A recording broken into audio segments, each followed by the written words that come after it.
Mr. Blue, we're so pleased to be with you. Look around, see what you do. Everybody smiles at you. Hey there, Mr. Blue, we're so pleased to be with you. Look around, see what you do.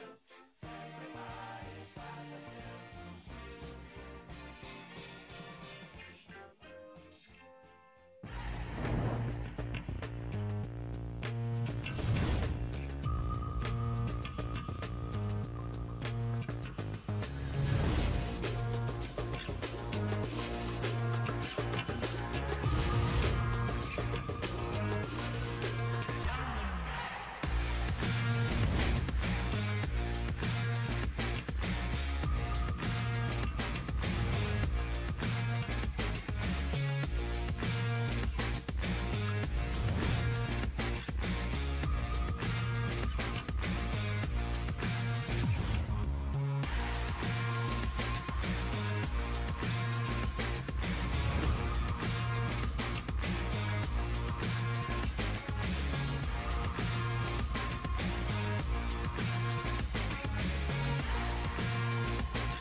Hello, everyone.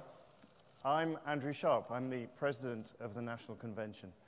And it's my pleasure to welcome you all to what I hope will be a very successful party conference. After dabbling in politics for a few years, my real political involvement began when I returned to the UK in the year 2000.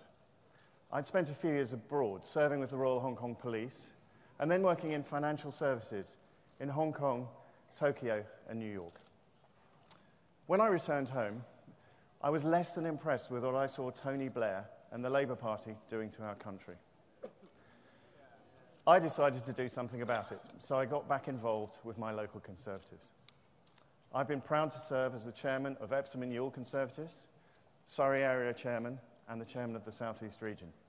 And now, as president of the National Convention, it gives me great pleasure to declare the 134th conference of our great Conservative and Unionist Party officially open.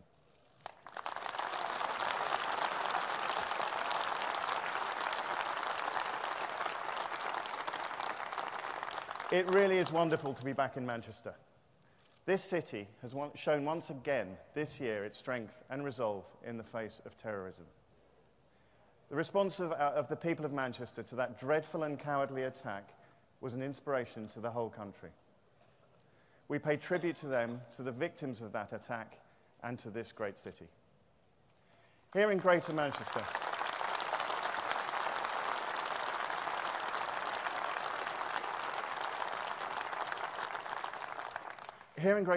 we're in the home patch of some Conservative MPs.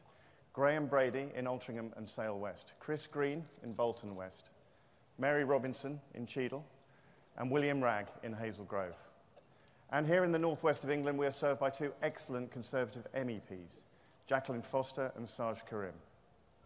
We're here in the heart of the Northern Powerhouse, which a Conservative government is building.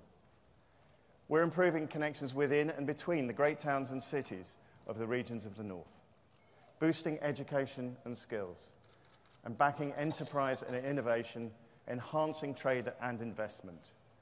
This Conservative government is working to improve the lives of people in this city and across our whole country. Since 2010, employment is up by 3.5 million, so more people have the security of a regular wage. Here in the northwest of England, employment has increased by 270,000. We've established over 3 million new apprenticeships, giving people the skills they need to earn a livelihood, including 33,000 right here in Manchester. Over 360,000 households have bought a home thanks to government-backed schemes, including more than 11,000 right here in Manchester. Almost 400 new free schools have opened, giving parents and children more choice in their education, 11 of them right here in Manchester. And there are 1.8 million more pupils being taught in good or outstanding schools today than were in 2010. 28,000 of them are right here in Manchester. Now, this week we'll be hearing from our Conservative cabinet ministers about their plans for the future. They'll be setting out how we will deliver on our Conservative mission to build a country that truly works for everyone. It is my great pleasure to introduce the first of them now. Our party chairman is someone who has grown up in the Conservative Party. From starting out as a young Conservative and a by-election candidate, he has served as an MP, junior minister, chief whip, Secretary of State for Transport, and now party chairman. He's someone who embodies the values of our party, going from a Derbyshire coal mine to the cabinet table through his own hard work and determination. Ladies and gentlemen, please give a warm welcome to the chairman of the Conservative Party and the Chancellor of the Duchy of Lancaster, Sir Patrick McLaughlin.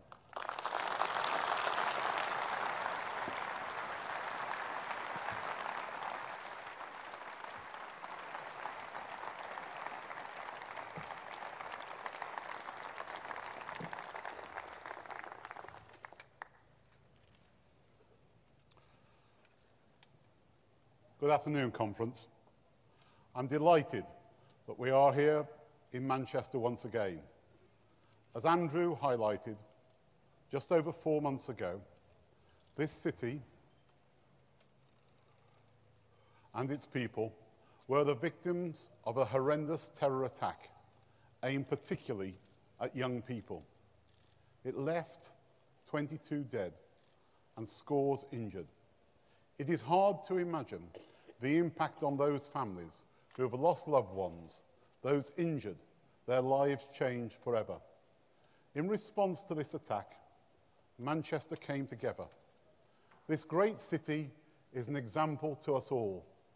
Far from being driven apart and divided, Manchester and its people are closer together and more united. We want to thank the Greater Manchester Police, the North West Ambulance Service, and the staff of our NHS for the way in which they dealt with the attack, treating those injured and dealing with the consequences of such an atrocity. We are grateful to you all. Thank you.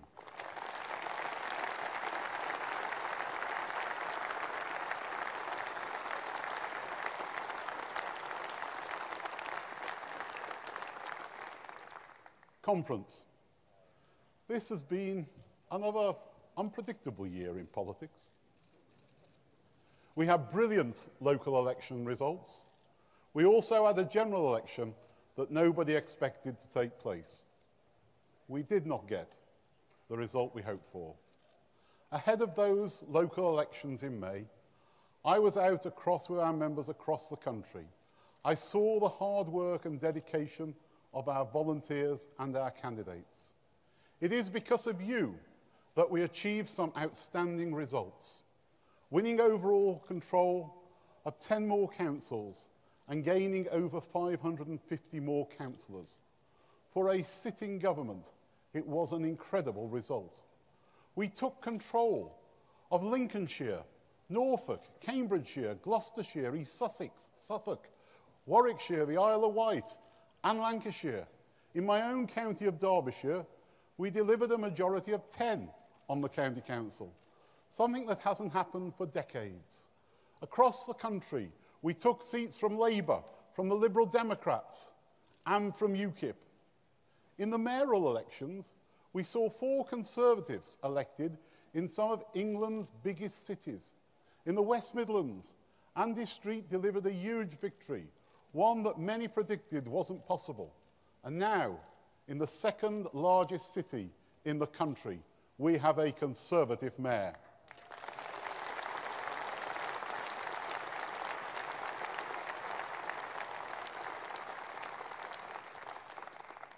Well done, Andy.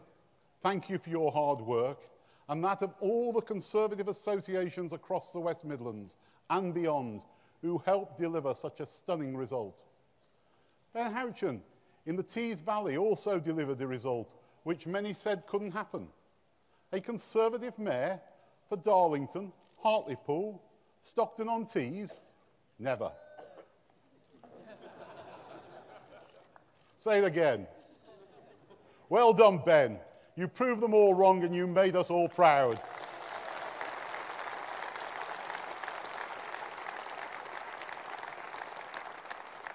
In Cambridgeshire and Peterborough, James Palmer ensured that the strong local Conservative voice will fight for an area which includes one of the world's top universities and some of the world's leading technology companies. Tim Bowles in the west of England is now representing Bath, North East Somerset, Bristol and South Gloucestershire, and Jacob Rees-Mogg.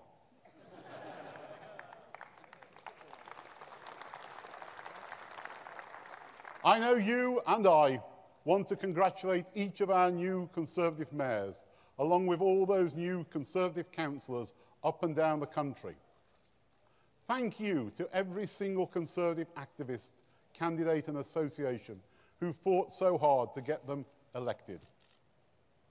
Conference.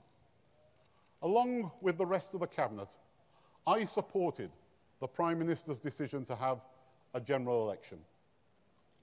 We did not get the result we wanted. Every parliamentary election I have fought has been different, and this was my 10th. I've seen the party win, and I've seen us lose too. I know why we want to win and what winning feels like. When some people write about this year's general election, they do seem to forget the fact that we did win.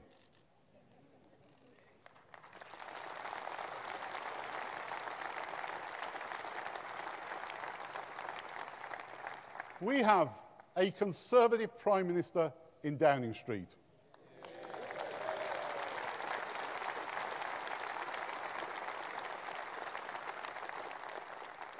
By the way, Prime Minister, happy birthday.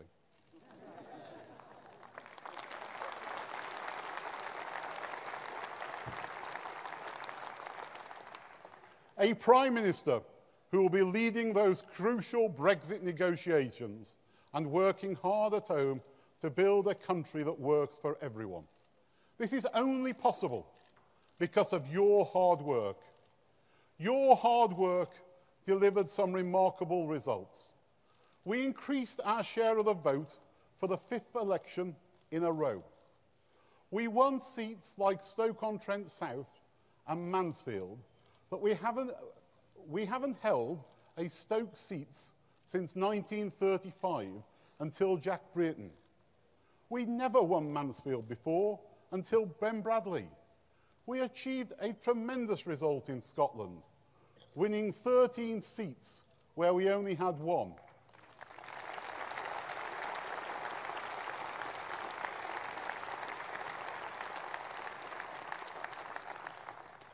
With Ruth and the Prime Minister, we have secured the Union and Conference. Alex Salmon was defeated by Colin Clark, the new Conservative member for Gordon.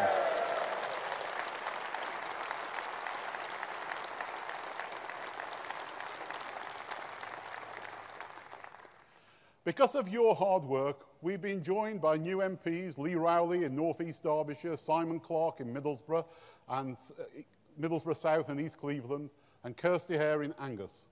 But Conference, we did not get a majority. We lost some brilliant colleagues and friends. I want to pay tribute to those candidates who fought and didn't win their seats. I know how difficult this election was for some candidates and some members. The vile abuse faced by some of our colleagues was absolutely outrageous. We have acted. The Prime Minister takes it seriously. I take it seriously. Your party takes it seriously. And we do not want to see it happen again.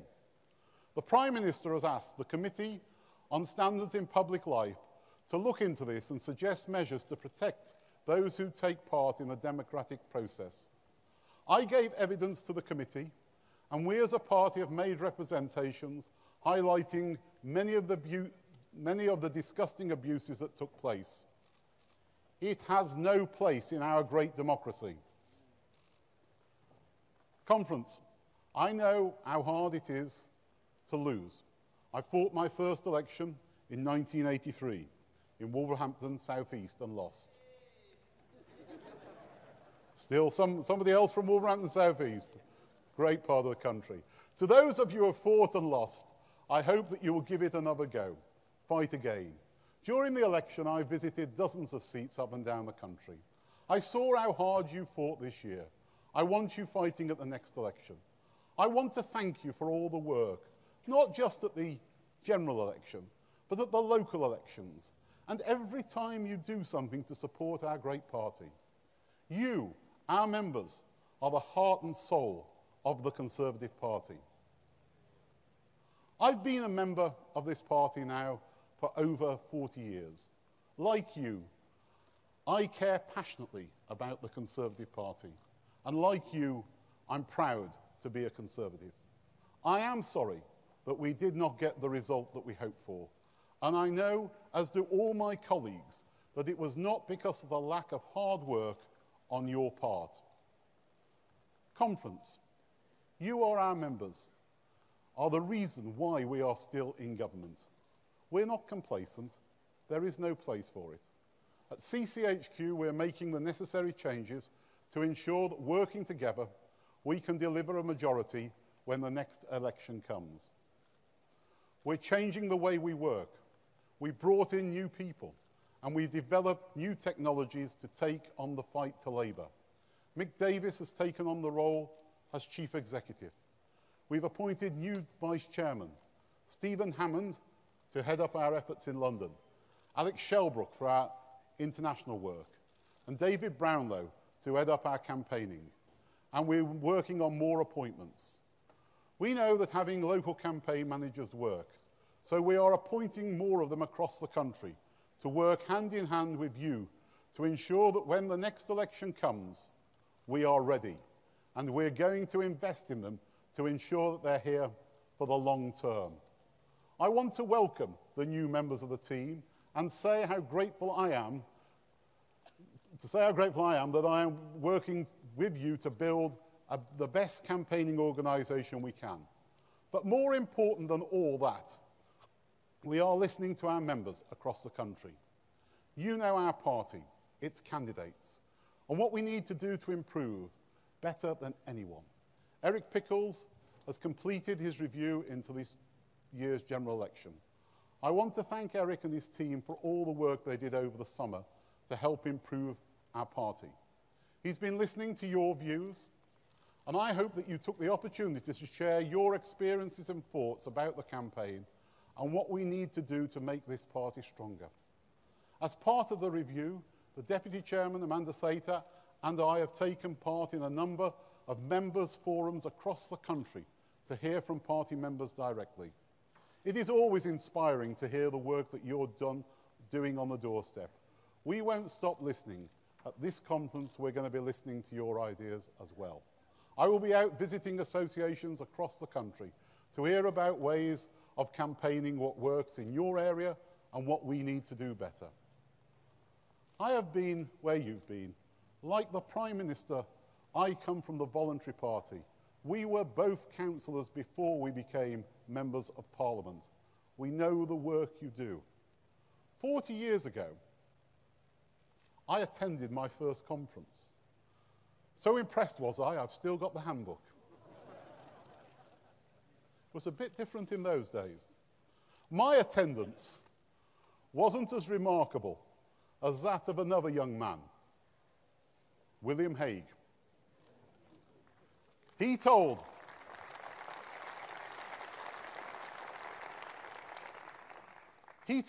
conference that year that most of them wouldn't be here in 40 years' time. Well, like a few, I am, and some of you are as well.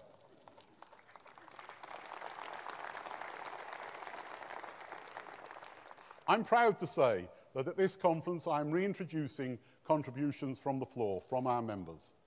Perhaps from the next William Hague. I know that our party needs to listen to its membership because without you, we wouldn't get the results that we do achieve. You pound the streets, you're out there week after week, and that is crucial ahead of next year's local elections. We all know that the easiest thing in public life is to spend money, other people's money. There will always be pressures to spend more money. But what makes the difference from Labour is we know that you have to earn the money. It's never the government's money, it is your money. Labour always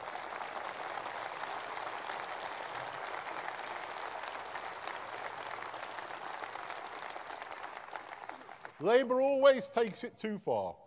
We know that you have to take a balanced approach. I say this to Jeremy Corbyn. It's easy to be a big spender, but let me get right to the point. It won't be Jeremy Corbyn paying for it. It will be future generations who are paying for it, not today's Labour Party.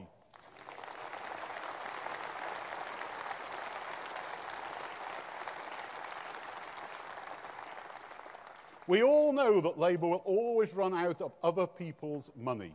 It is why we have to ensure we have Conservatives representing British people across the country at local level, regional level, and national level of our politics. Next year we have crucial local elections in London and the West Midlands and in many other areas of the country too. They couldn't be more important. We need to fight each and every seat. We have to work together. We can't allow councils to become socialist enclaves of Corbyn's ideas played out on our streets. Ideas that went out of fashion in the 70s cannot make a return in 2018. Ideas that don't make economic sense. Ideas which would take this country back decades. The Conservative Party needs you out there on the doors, delivering leaflets, putting yourself up for election, making those arguments, standing up for Conservative ideas, to make sure that this is a country that works for everyone. Conference. We have to remember what we work together for. We work together to deliver a Conservative government. That matters at every level of our party. Just look at our achievements to see why that is so important. When we came to office in 2010, the Labour government took income tax from people earning just £6,500 a year. In 2017, taxpayers don't start paying income tax until they earn £11,500, thanks to a Conservative government.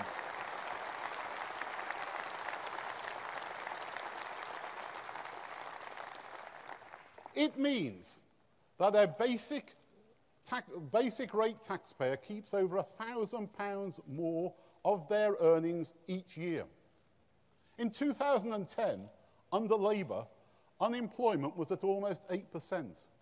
Now, under the Conservatives, it's just 4%. It means more people in work earning a pay packet and supporting their family. In 2010, under Labour, corporation tax was 28%. Now, under the Conservatives, it's 19%. But listen to this. In the last year that Labour were in power, it brought in £36.5 billion. In 2016, corporation tax brought in £49 billion, despite cutting the rate.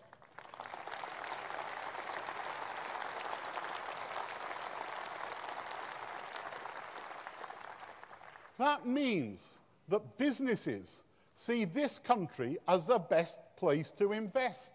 It allows us to fund our health service, our schools, our police forces. In 2010, Labour were borrowing £1 in every 4. The Conservatives have made real progress on reducing the deficit. It's down by nearly 2/3. It means that we can invest in the infrastructure. It safeguards our economy for the long term, and it keeps mortgage rates low.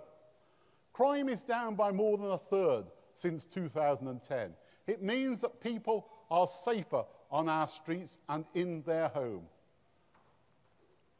Ladies and gentlemen, we have a record to be proud of, and we should shout about it. And we should remember all that has been done.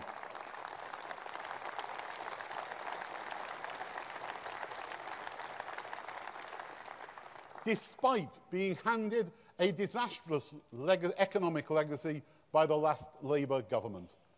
We have made Britain better, And we've made it better because the Conservatives are in government.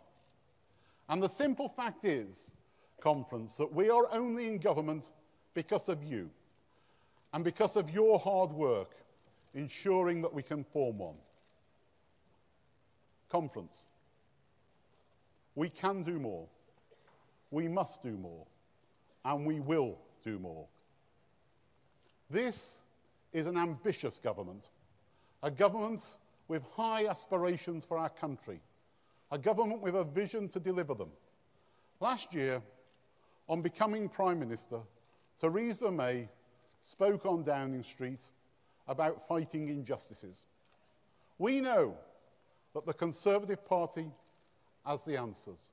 We've shown for our strong record over the past 7 years, and we look to the future.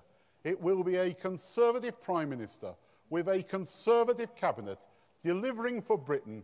We are working to continue to deliver a strong economy and world-class public services.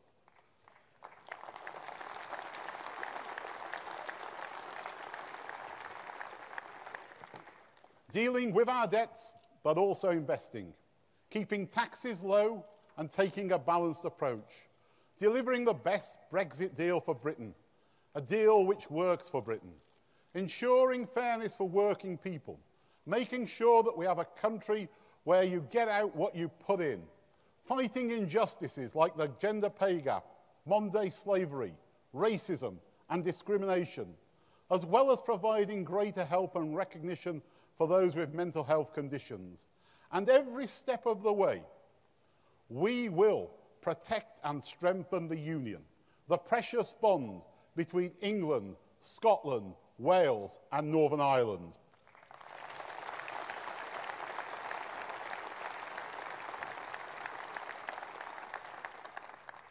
Conference, we have come so far. In the 7 years we've been in government, we have delivered so much. In government, we will continue to make our country better. And it is only possible to do this with your support. So on behalf of all the Cabinet, I'd like to thank you for what you've done for the party in the past and what you will do for the party in the future. For your communities, for our country. I hope you enjoy this conference. Thank you very much indeed.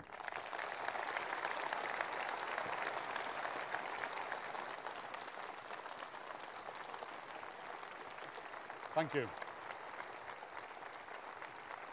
Thanks a lot.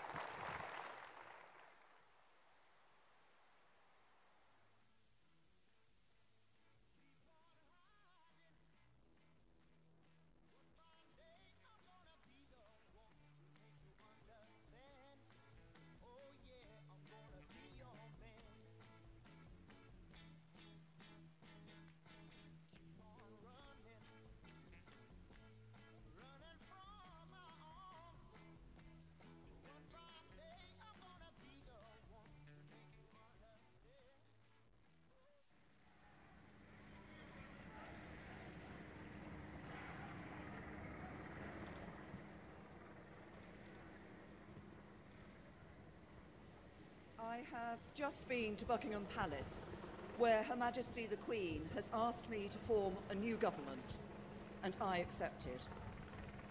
In David Cameron, I follow in the footsteps of a great modern Prime Minister. Under David's leadership, the government stabilised the economy, reduced the budget deficit, and helped more people into work than ever before. But David's true legacy is not about the economy, but about social justice. From the introduction of same-sex marriage to taking people on low wages out of income tax altogether, David Cameron has led a one-nation government, and it is in that spirit that I also plan to lead. Because not everybody knows this, but the full title of my party is the Conservative and Unionist Party. And that word unionist is very important to me.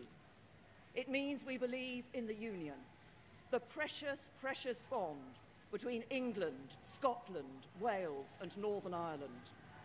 But it means something else that is just as important.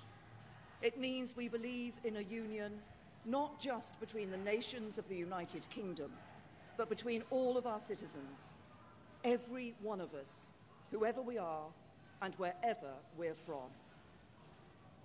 That means fighting against the burning injustice that if you're born poor, you will die on average 9 years earlier than others. If you're black, you're treated more harshly by the criminal justice system than if you're white. If you're a white working class boy, you're less likely than anybody else in Britain to go to university. If you're at a state school, you're less likely to reach the top professions than if you're educated privately. If you're a woman, you will earn less than a man. If you suffer from mental health problems, there's not enough help to hand. If you're young, you'll find it harder than ever before to own your own home. But the mission to make Britain a country that works for everyone means more than fighting these injustices. If you're from an ordinary working class family, life is much harder than many people in Westminster realise. You have a job, but you don't always have job security. You have your own home, but you worry about paying the mortgage.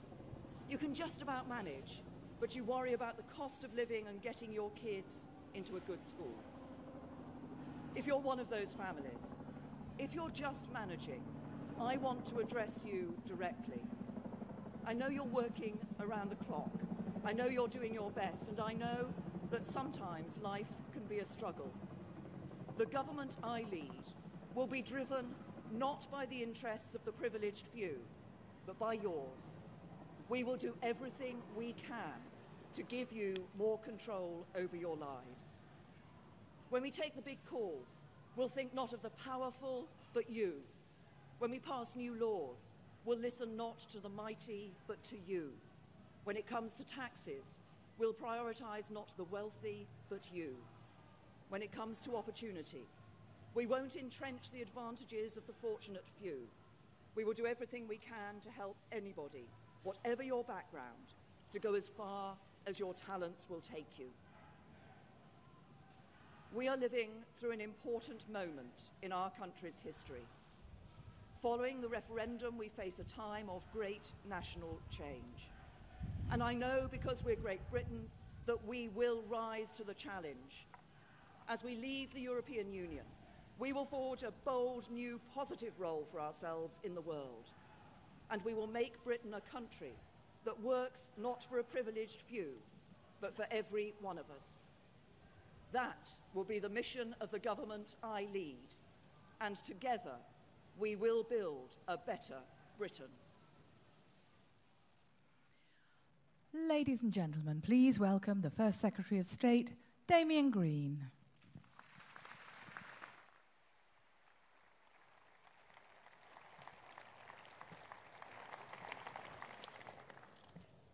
Thank you. It's good to be reminded that this is a government with a purpose and a mission: to bring all British people the conservative principles of fairness, opportunity, pride in our country, and openness to the world. My role in this crusade is to make sure it happens, to show people in all parts of the UK, whatever their background, that we will help them succeed. We can't do it for them, because no government can do that, but we will continue to build a country that allows them to make the most of themselves. That's the Conservative way. That's the Conservative dream. At the Cabinet Office, I'm kept on the right road by a fabulous team.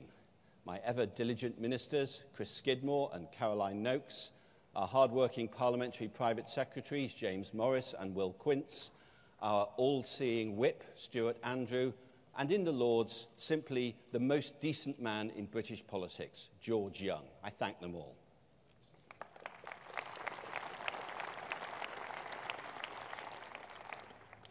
The mission laid out by Theresa on her first day in office continues to be our defining purpose. And we have so much to show for our hard work in government since 2010. Under this Conservative government, there are more people in work than ever before, and the lowest unemployment for 40 years. Be proud.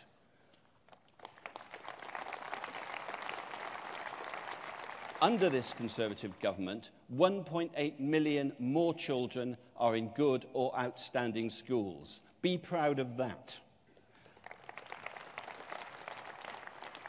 Under this Conservative government, we are meeting the NATO target for defence spending, ensuring our armed forces have what they need to keep us safe.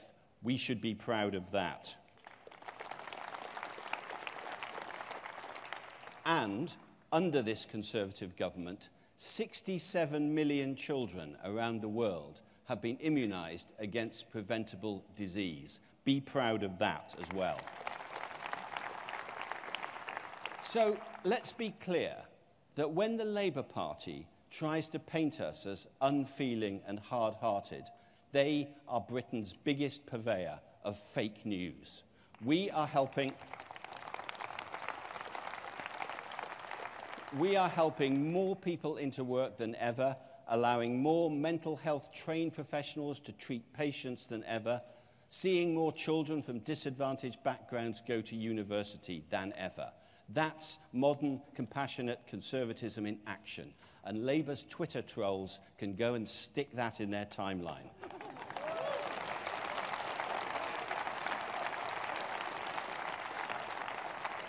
And that's why, even though the general election didn't go as we'd hoped, we, the Conservatives, did win the most votes and the most seats. We remain in government, so we now have the chance to show once more that Conservative values and policies can work for those parts of the country and parts of the population who turned away from us in June. Because our values are at the heart of this party and this government. Values of fairness, of opportunity for all. Values that say to everyone in this brilliant country that if you work hard, you will be rewarded. Values that say we must leave no one behind. Unlike the left, we don't define people as a member of a class, a race, or a group. Instead, we see everyone as a human being with limitless potential and believe it's the job of government to help them realise that potential.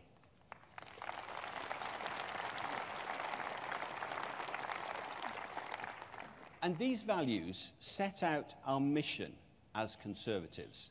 It means giving support from birth by investing in our NHS and maternity services and making sure every child has access to the best possible education. It means giving support to young people to get the training and skills necessary to get a good job and helping those young people onto the housing ladder. It means supporting people as they get older by sorting out the problems in social care. We've seen how Labour can talk a good game at election time, but how in power they always let their ideology take them too far. Labour always promises to spend more, with money that miraculously never comes from your taxes.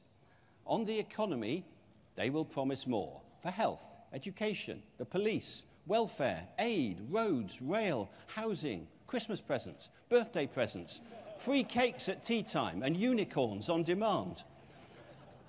The British people were nearly conned last June, but we won't get fooled again.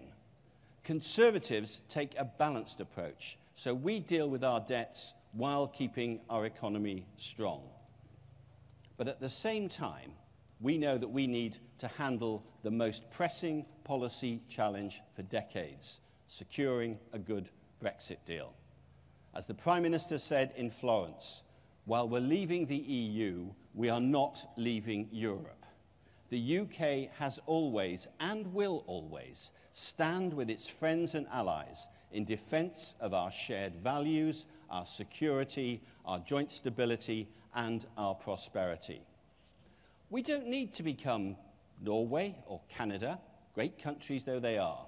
We are the UK, so we want a unique and ambitious economic partnership based on our commitment to free trade and high standards. We are optimistic and we will succeed. But the best way for both us and the European Union to thrive is to fulfill the potential of that partnership the Prime Minister set out last week. This way, we can deliver prosperity and opportunity for people in Europe and here at home. And by here at home, I mean the whole United Kingdom, all 4 nations. As someone born in South Wales, representing a seat in Kent, I find it completely natural to be proud to be Welsh and proud to be British.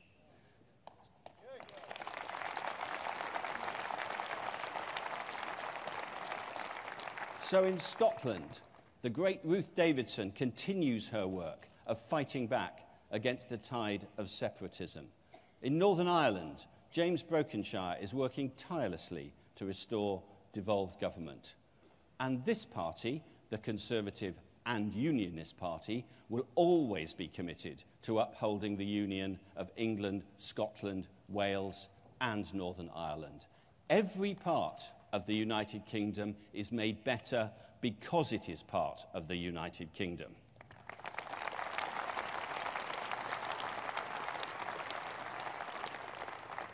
I've spent time in the last few weeks in Edinburgh, Cardiff and Belfast, listening to people, not just politicians, but businesses, universities and charities about the challenge of Brexit. And can I say how impressed I am by the job our Secretaries of State are doing in their respective nations. Not just James, but David Mundell in Scotland and Alan Cairns in Wales. They are all great champions for the UK.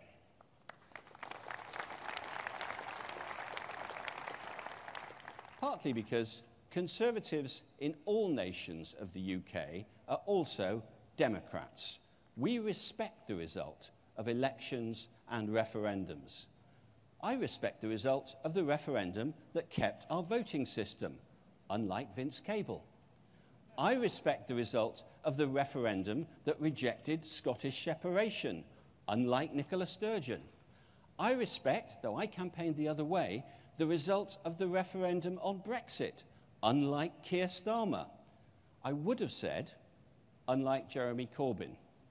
But to be fair to Jeremy Corbyn, not a phrase you'll hear much from this podium this week, to be fair to Jeremy Corbyn, he is only in favour of staying in the EU on Mondays, Wednesdays and Fridays.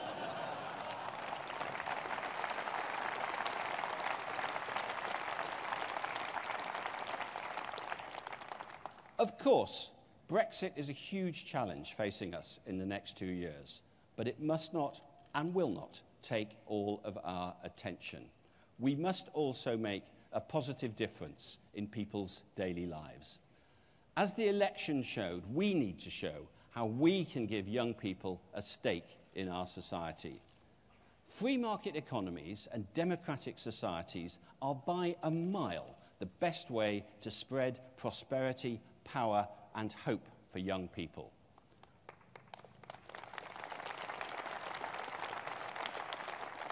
We won that argument once, but that was 30 years ago. We need to win it again, today, tomorrow, and for the next 30 years again.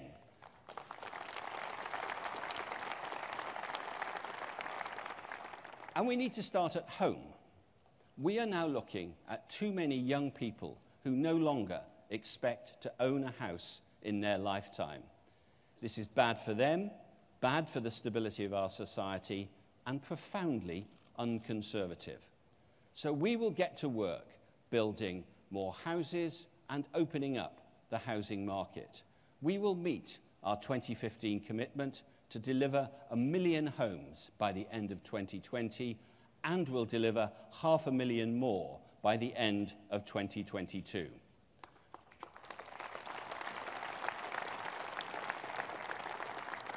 For those renting, we will ban unfair tenant fees, encourage landlords to offer longer tenancies, and crack down on unfair practices in leasehold, such as escalating ground rents. We remain the only party committed to home ownership for the many, and we will demonstrate that in the coming years.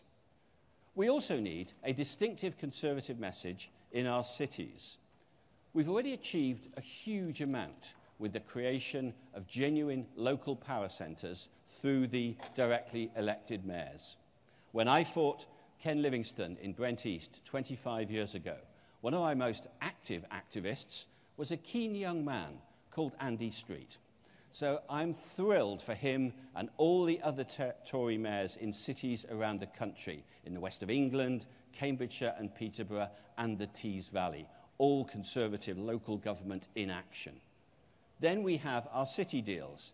I was in Edinburgh during the summer, signing the latest of these. This will provide funding for new jobs, for housing and for infrastructure, and it will see the first new music venue for over 100 years in Edinburgh, one of Britain's great cultural centres. Initiatives like City Mayors and City Deals combine two essential Conservative principles. First, that decisions should be taken as locally as is practical, and secondly, that it's only through individual flair and ideas and freedoms that the dynamism of a great city comes about. All the central planning in the world doesn't create a London or Manchester or Edinburgh. Creative places where millions of disparate individuals find their own niche and create vibrant new communities. Building on this to create a new city conservatism is one of the challenges for this party and this government. Another is to develop an industrial strategy that gives hope to young workers that jobs will be available to them in tomorrow's labour market. Our record on job creation remains one of the most impressive and enduring achievements of successive Conservative governments. Unemployment is at its lowest level for more than 40 years. There are more women at work than ever before, and young people are significantly less likely to be unemployed than in most European countries. We must never forget that every Labour government in history has left unemployment higher when it left office than it was when it came in. From Ramsay MacDonald to Gordon Brown, there is an unbroken, unsullied record of failure to create jobs. The country, especially young workers, has always needed the Conservatives to sort out Labour's mess, and it still does.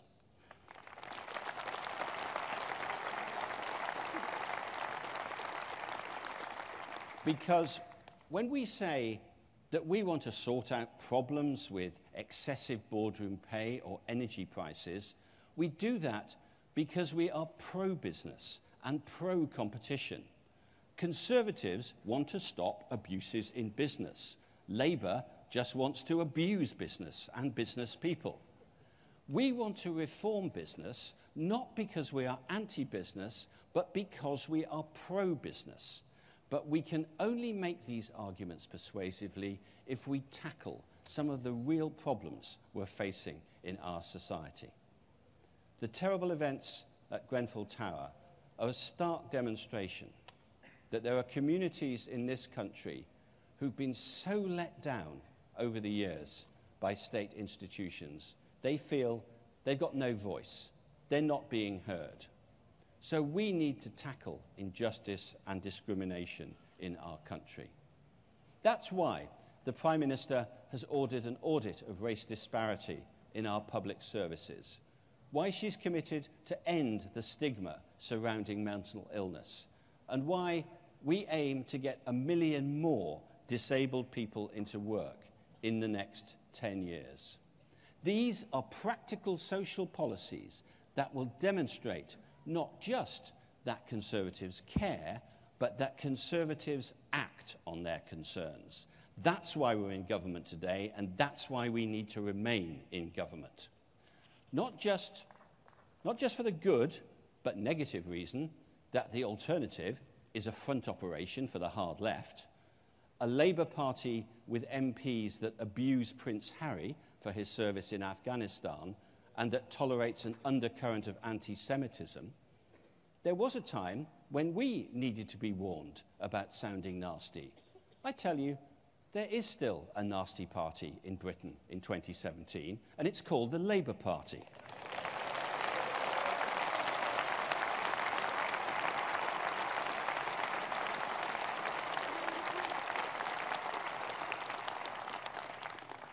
But for all that, the country really needs a continuing Conservative government for the better and more positive reason that a reforming, modernising conservatism is the best way to give hope to every generation.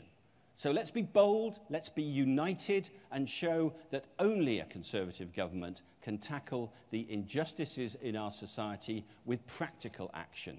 Only a Conservative government can create a dynamic economy with a global outlook.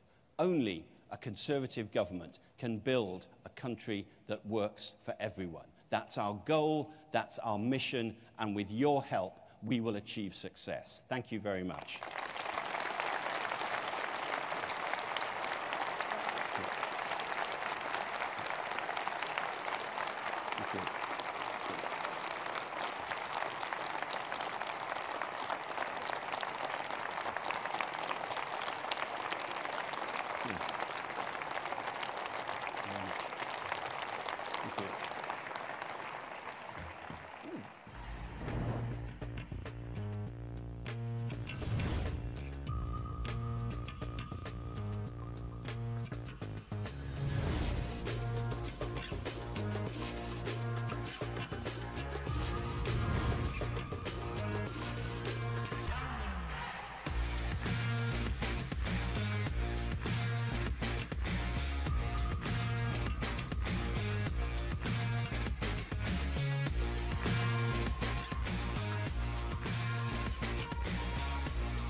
Hello everyone, I'm Pamela Hall, Vice President of the National Conservative Convention. Welcome to this afternoon's session on delivering a fairer deal for young people. This topic is one which must be close to all of our hearts as Conservatives. We all want a society where each new generation can do better than the last, where every child gets a good start in life, and where every young person can get the skills and training they need to get a good job. Where opportunity is open to everyone, and people of all backgrounds can go as far as their talents and hard work will take them. We can be proud of the progress we've made since 2010. 1.8 million more pupils are now being taught in good or outstanding schools than was the case under Labour. We have delivered more than 3 million new apprenticeships. More young people are going to university than ever before, and young people from disadvantaged backgrounds are now nearly 50% more likely to go to university than they were in 2010. That's a good record, but we know there is much more to do, and we are determined to deliver a fairer deal for our young people. We will shortly hear from the Communities Secretary, but first it is my pleasure to introduce the Secretary of State for Education. Please welcome Justine Greening.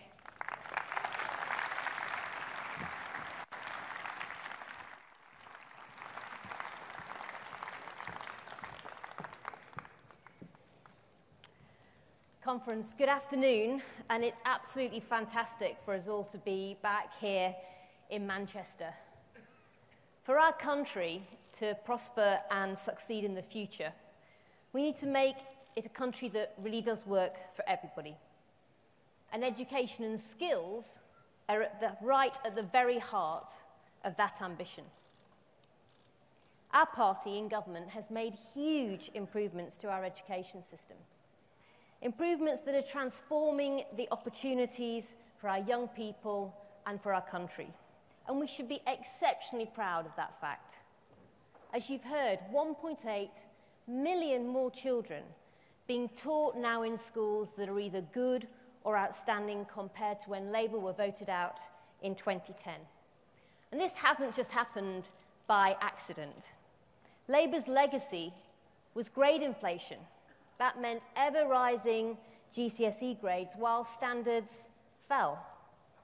And a shocking number of children leaving our school system without the basic skills that they needed to do well in life. Conservative education ministers stepped in with a programme of bold, ambitious reforms, giving choice to parents with the introduction of free schools, giving more freedom to head teachers so they could innovate and improve standards through academies, and delivering a more rigorous curriculum, establishing a world-class examination system at GCSE and A-level, so that our young people come out of our school system with the level of knowledge and skills that they need, and ultimately employers need to be successful. And in this past year, we've gone further, tackling the iniquitous, decades-old postcode lottery in school funding in England, and introducing a national fair funding formula backed by an extra £1.3 billion of funding for the core schools budget.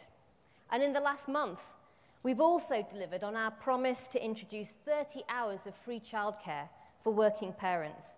That's going to make a very big difference to literally hundreds of thousands of parents. And in teaching, there are already a record number of teachers in our schools, 15,500 more than in 2010. And I believe teaching is a profession, but I'm determined to help strengthen the profession through stronger qualifications and ensuring access to continued professional development of teachers right the way through a teacher's career. And the fact is, because of these reforms, the historic attainment gap in our schools between children from disadvantaged backgrounds and their better-off peers is now finally closing.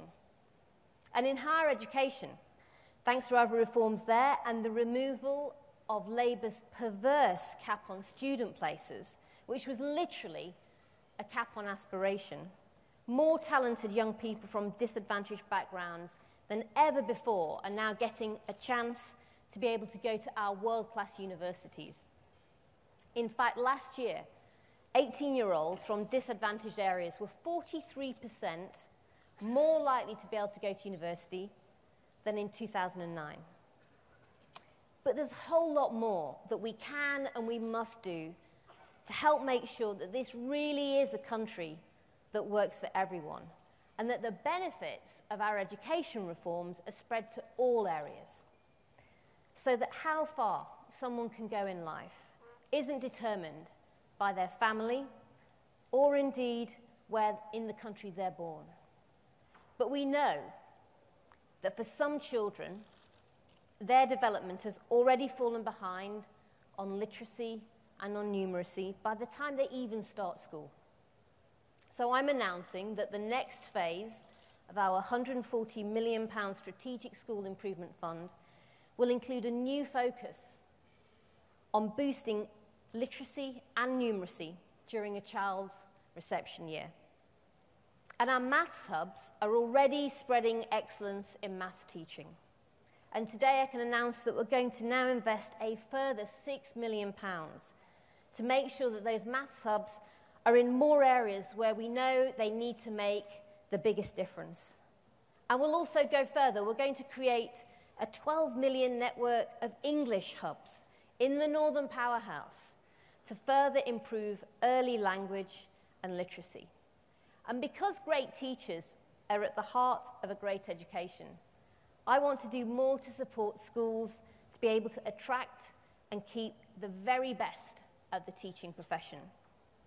We will invest more than £30 million in tailored support so that we can get more great teachers in some of the schools that struggle the most with recruitment and retention. And we'll introduce a pilot student loan reimbursement programme to help attract and retain teachers. And we'll target it at the subjects and the areas of the country that need them the most. Last year in Birmingham, I announced the first 6 opportunity areas. These are the places that are facing some of the biggest challenges for young people growing up, where we're working inside and also outside of our schools with local communities and charities, and with employers like EDF Energy in West Somerset, Grant Thornton in Norwich, and Rolls-Royce in Derby, not just to raise educational attainment in the school system, but also to raise sights and broaden horizons for those young people through mentoring and work experience. And since then, I've doubled the number of opportunity areas that we're working in, because I'm determined that we will apply the lessons that we're learning from them and on what works to boost opportunity for young people in other parts of the country too. But there are other children missing out as well. I also want to talk about the children outside our mainstream schools in so-called alternative provision settings. These are the children with perhaps the most challenges in their life, often the most vulnerable, which mainstream schools find it less easy to deal with. At the moment, less than 4% of these children achieved A star to C in English and Maths GCSEs. That's compared to more than 64% of children in state-funded mainstream schools. None of us should accept that. And it's just as unacceptable that compared to other children, they're so much more likely to end up in the criminal justice system.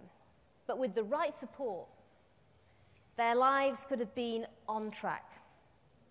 Of course, in alternative provision, there are some of the most dedicated, inspiring teachers and parents that you'll ever meet. But this is an area of education that has been set on one side for far too long.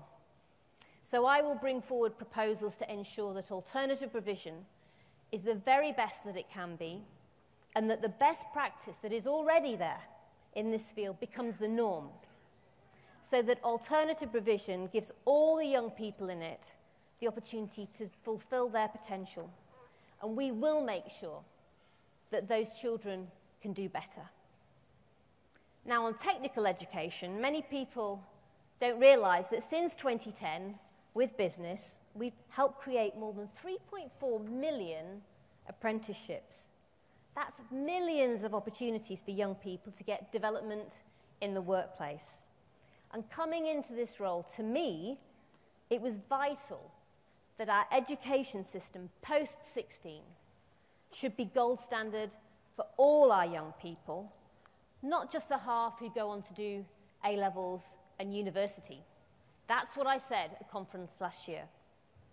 And our reforms to technical education in this country are going to deliver choice for those great young people and skills for our employers.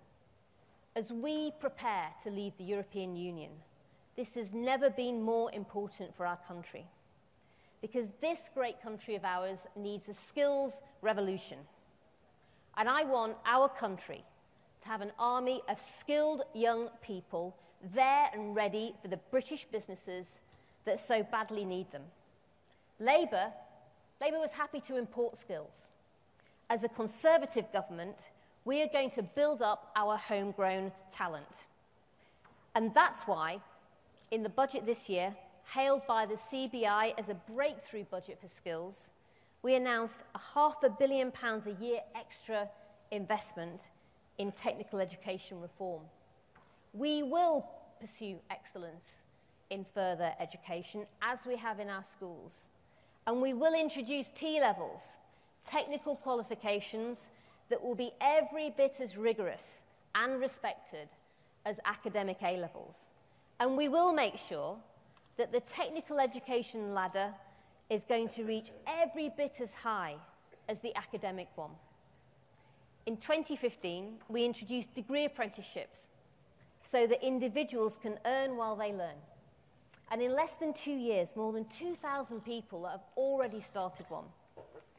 So today, I'm announcing the next wave of 27 degree apprenticeship projects that will help meet the growing demand for these opportunities from the next generation. More and better education choices for our young people. Everything that I've just talked about is about giving our young people their chance to reach their potential. not just some of them, but all of them. Many of them will have voted Labour at the last election. Now, I don't agree with Labour's proposals to scrap tuition fees, because we can see the impact of not having fees over the border in Scotland. It leads to a cap on university places, which is a cap on opportunity. And we know what happens. As the Sutton Trust found last year in Scotland, the gap between the proportion of people from the most advantaged areas and the least advantaged areas going to university in Scotland is higher than in any other of our home nations. I was the first person in my family to have the chance to go to university, and I want more and more young people to have that choice in the future, not fewer. And we want to help students when they graduate. That's why we're taking action right now to freeze student fees. And it's why we're increasing the amounts that graduates can earn every year before they start paying back their fees, from £21,000 to £25,000, saving young graduates up to £360 next year. But if we're going to win the trust and the support of young people more generally, I think we need to understand two things. First of all, for lots of them, negative party politics is a real turn-off. Yes, of course, we should hold Labour to account for its empty promises, like Labour's empty promises to young people on student debt, and actually they're raising tuition fees in Wales.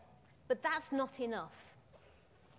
Because secondly, they want to hear about how our policies are going to make their lives better. And we have to take the priorities of a new generation of voters and make them ours. And that means we've got to be positive, constructive, optimistic. And we'll win the battle of ideas by showing how our politics delivers for them in practice and how it makes a difference in their lives day to day. And in the end, it's about equality of opportunity. That's why I'm a Conservative. Education is at the heart of our positive message to young people. I'm someone who went through the state education system and went to my local comprehensive school, and my teachers inspired me. And whether it's work in opportunity areas to lift the communities that can do so much better through education, whether it's our technical education reforms giving young people post-16 great choices, or whether it's understanding that we cannot allow a young person's life to be written off because of the difficult circumstances that their life might have started with. Education is about levelling up opportunity. No one community or part of our country has a monopoly on talent. And Britain will only be at its best when we unlock it all. That's what social mobility is all about. Stronger communities, a stronger economy, a stronger country, equality of opportunity. This is, for us, our party's mission. It means a country that works for everyone. The Conservative Party is the party that reached out to me when I was a young person growing up in Labour-run Rotherham. And I know we are a party that can now reach out to young people today. They want a choice. They deserve a choice. Let's give it to them. Thank you.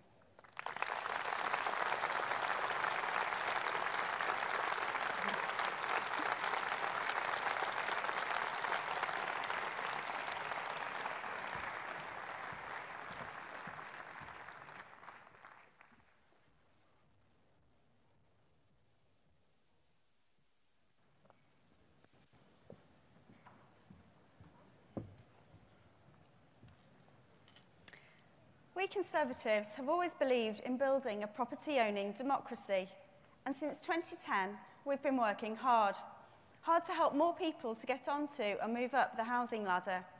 Over 360,000 families have bought a home of their own thanks to Conservative schemes like Help to Buy and Right to Buy. And more than 300,000 affordable homes have been built since 2010. Whether you're a homeowner in the private rented sector or live in social housing, everyone deserves to have a safe and secure place to call home. But we know that we need to do much more to achieve that goal. Thankfully, we have an excellent minister tasked with delivering on it. Please now welcome to the stage the Secretary of State for Communities and Local Government, Sajid Javid.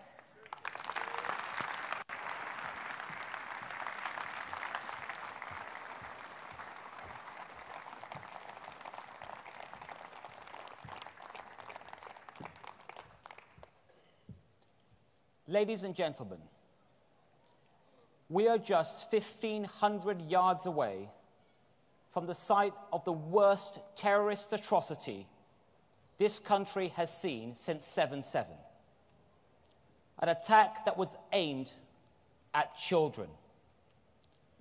But the very next day, here in Albert Square in Manchester, I saw something that makes me so very proud to be British.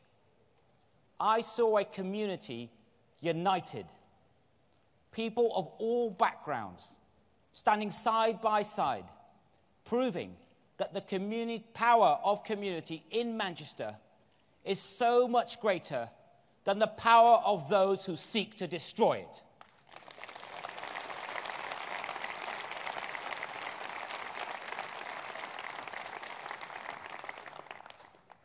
Of course, we have also seen horrific tragedy hit the people of Kensington.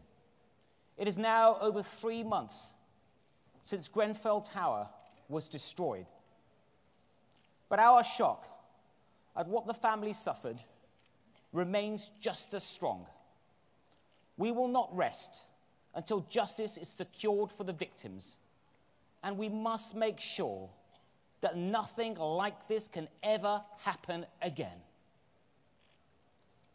I have listened to so many agonizing stories from those who lost their loved ones that night or barely escaped with their own lives. It has been the most moving experience of my life, made all the harder to bear by the simple fact that this tragedy should never have ever been possible. I'm doing everything that I can to help with the recovery and the rehousing effort. We will ensure that justice is done, and that victims are supported, and that people's homes across the country are safe.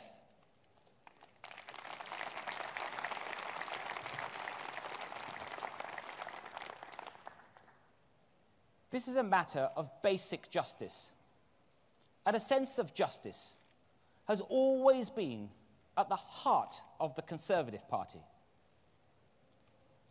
Today, I want to focus on a great injustice: the impact on young people of our broken housing market. We see the consequences of this every day, and one which has become especially clear is that over the last few months is that we need a complete rethink of our approach to social housing. Far too often, we hear of residents' complaints going unanswered or even totally ignored, of repairs left undone, of basic fire safety hazards unaddressed. Grenfell Tower was a community tragically torn apart, and communities like this, they exist all over the country, and those communities are being failed by the system. Since this tragedy, some truly appalling cases have come to light. In Camden, 1,000 fire doors inadequate. In Southwark, cracks in the wall so big you could put your hand in. All this in 21st century Britain. As Conservatives, we cannot accept that. We cannot have a system that ignores the people, that ignores their complaints, and condemns them to living in homes that are just not safe. This has to change. This will change. Our top-to-bottom review of social housing will ensure this. Because no matter where you are from, no matter what you've got, you have the right to a home that is decent, secure, and safe to live in.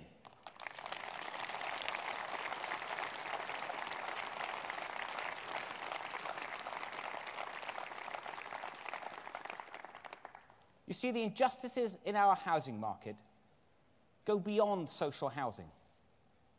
For my generation, home ownership was something that, if you worked hard enough, you could afford. It was something you could earn. An opportunity for everyone, available to us all, from every background. Like my parents, when they first moved to the UK, they bought their first home for just £500. For too many people growing up today, things are very different.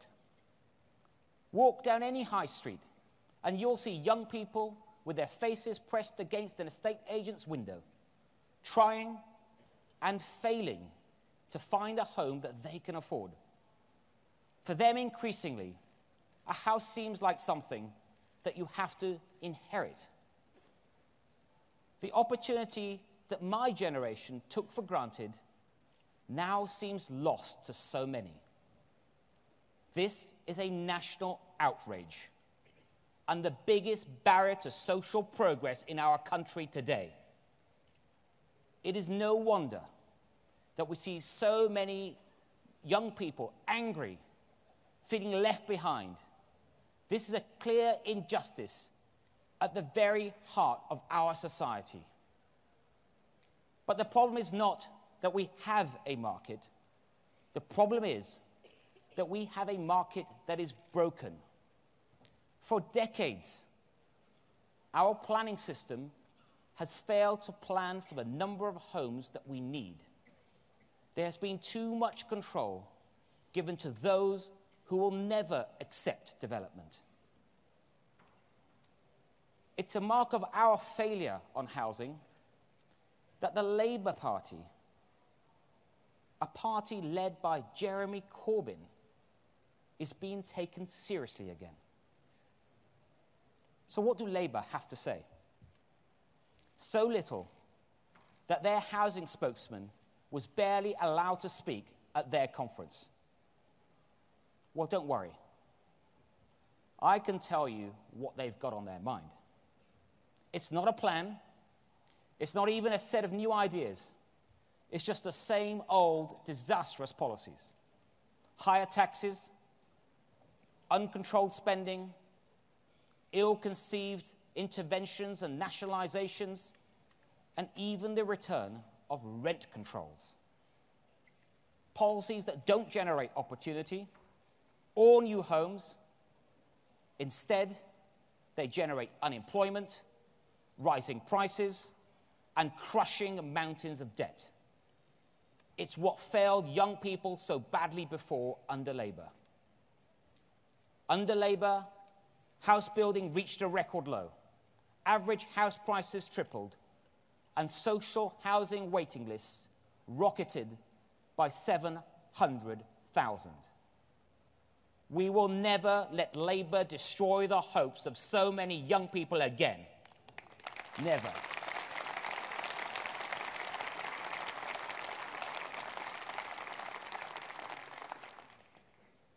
So, it is the Conservative Party that must provide the answers.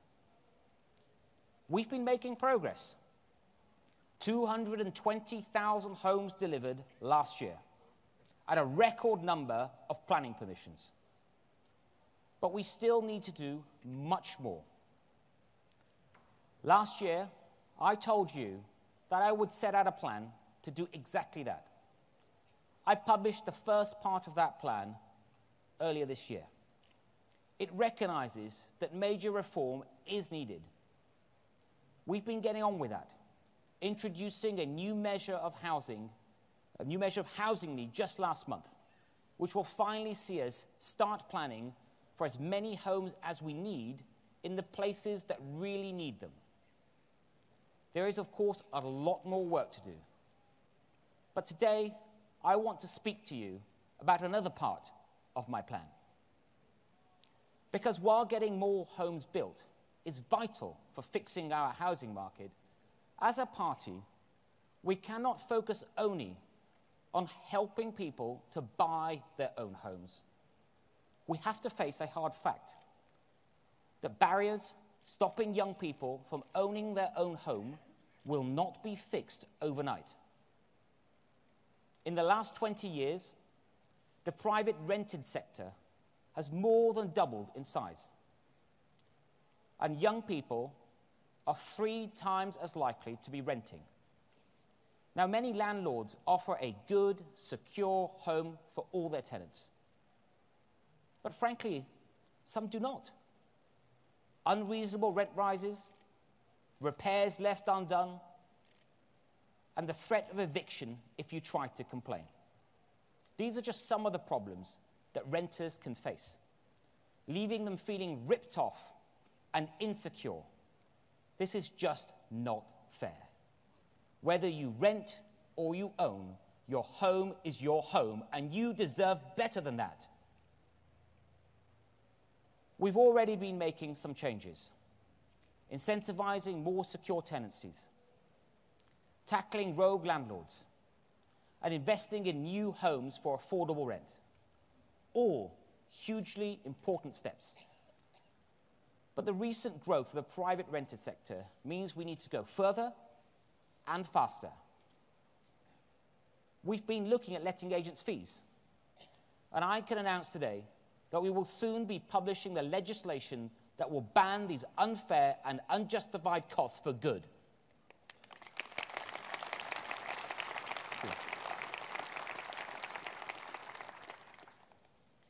And today I can also set out new measures to strengthen tenants' rights. We will take steps to protect renters against poor practice. First, we will require all letting agents to be regulated so that they meet strict minimum standards. Second, we will make it compulsory for all landlords to be covered by a redress scheme with an ombudsman so that tenants have a quick and easy resolution to disputes. And third, we will consult with the judiciary on a new specialist housing court so that we can get faster, more effective justice. This will mean that every tenant has security of knowing that if they're mistreated or reasonable standards aren't met, that they'll have somewhere to go, somewhere with the power to put it right.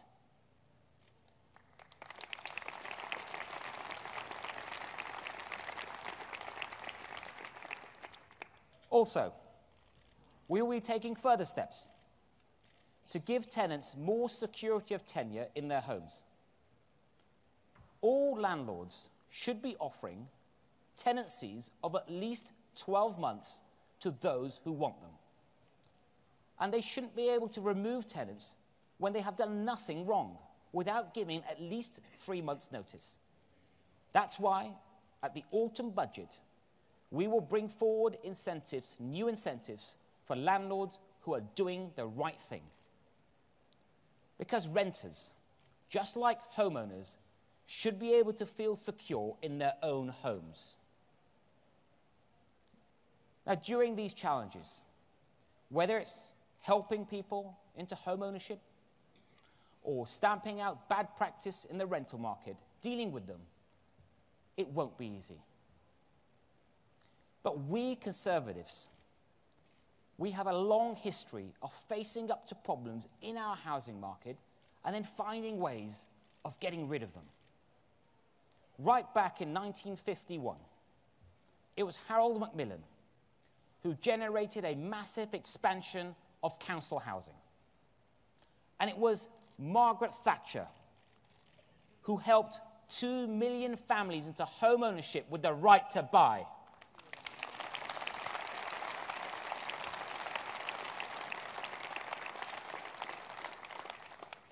Now, the answers today, of course, they will be different.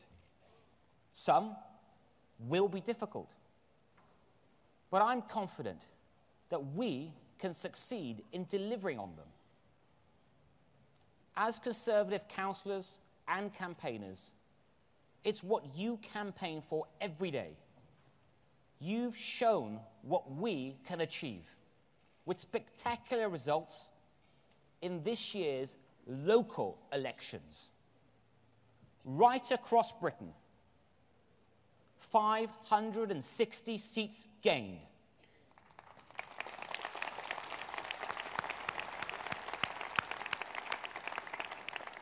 Eleven more Conservative councils, as well as 4 new exceptional Conservative mayors. James Palmer in Cambridgeshire and Peterborough. Tim Bowles in the west of England. And the phenomenal Andy Street in the West Midlands.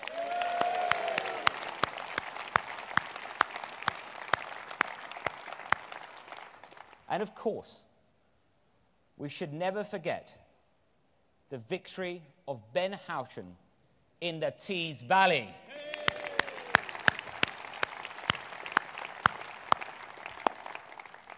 Throughout our history, it has been the Conservatives who deliver opportunity, the Conservatives who deliver prosperity, the Conservatives who deliver security. We are the party of hope, building a better, more united kingdom, a Britain that we can all be proud of.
I saw her face. Now I'm a believer. Not a trace of doubt in my mind. I'm in love. I'm a believer. I couldn't leave her if I tried. I thought love was more or less a given thing. Seems the more I gave, the less I got. What's the use in trying? All you get is pain. When I needed sunshine, I got rain. Then I saw her face. Now I'm a believer. Not a trace of doubt in my mind. I'm in love. I'm a believer. I couldn't leave her if I tried.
You shout it out, but I can't hear a word you say.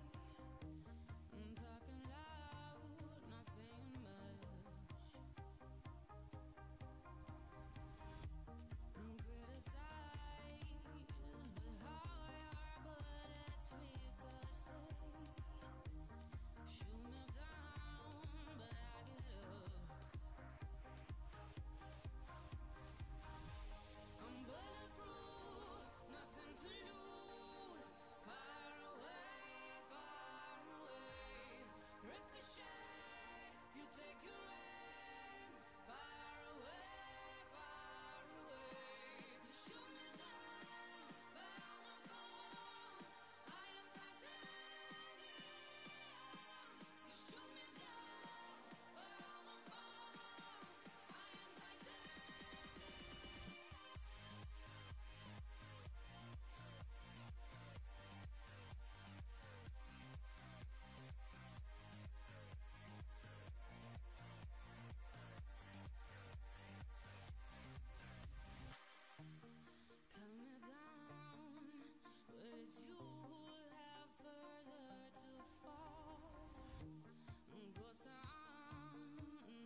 Good afternoon, everyone. I'm James Pearson, one of the Vice Presidents of the National Conservative Convention.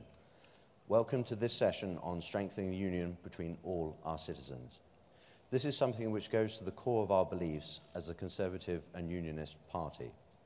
We believe heart and soul in our union, in the precious bonds between England, Scotland, Wales and Northern Ireland. We also believe in defending our union and the many benefits it brings to all its different parts. We know that we are stronger together and weaker apart, but we also believe in another union, the one between all our citizens, of every class and creed, of every race and religion, wherever they live in the United Kingdom. Later we will hear from the Secretary of State for Northern Ireland, James Brokenshire, and the Leader of the Conservatives in the Welsh Assembly, Andrew R.T. Davies. But first, it gives me great pleasure to introduce our leader in Scotland. Back in 1997, our party lost all its seats in Scotland. It has been a long road to recovery. But in June this year, people right across Scotland turned to the Conservatives to provide a strong voice for their local communities and stand up for our United Kingdom. Now we have 13 Conservative MPs in Scotland, and they are making a positive contribution, speaking up for Scotland in Westminster.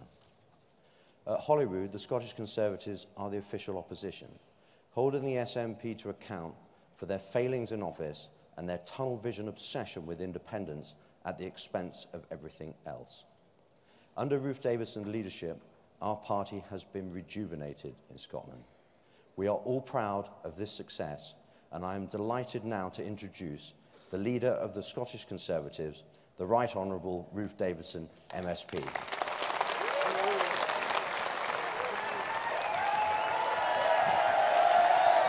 Thanks, James. Thank you.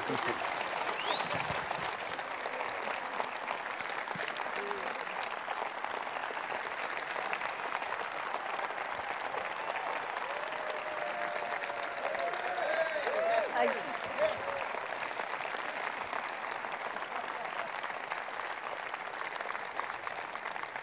Thank you, conference. It's great to be back here in Manchester, or as I like to call it, the Southern Powerhouse. I want to talk to you today about the general election. In fact, I want to talk to you about two of them.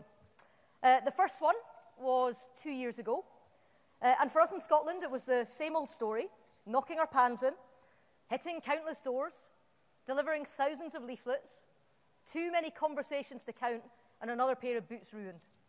And at the end of it all, we started with one MP, we finished with one MP, and we might have survived the SNP tsunami, but we were no further forward than when we began.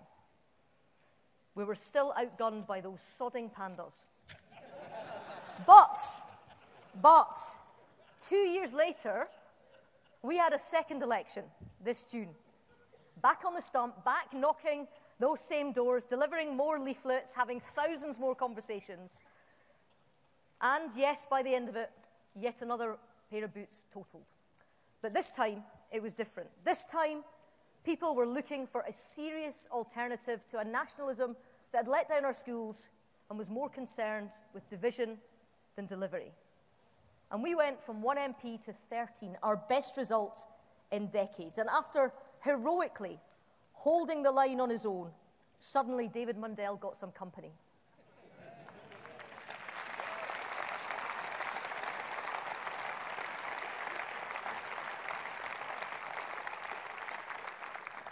And those pandas are going to have to go some now to catch up. But we're not done, conference, and far from it. But we didn't turn things around in one 7-week campaign. We did it through grafting hard between elections, by organising, by making and remaking the argument. And I have watched, with incredulity, the response to the Labour Party conference this week. Commentators who should know better, declaring that Jeremy Corbyn is a shoe into number 10 just because Glastonbury chanted his name to the White Stripes. Folks, he hasn't even won a raffle yet. And I can tell you something else. I have been here before, and I can tell you how this story ends. Because I have watched as Nicola Sturgeon has sold out rock venues, as she released a line of signature clothing, as she sold foam fingers to the faithful so that they could point to the sky as she flew over them in a helicopter she slapped her own face on. And I've read the commentary.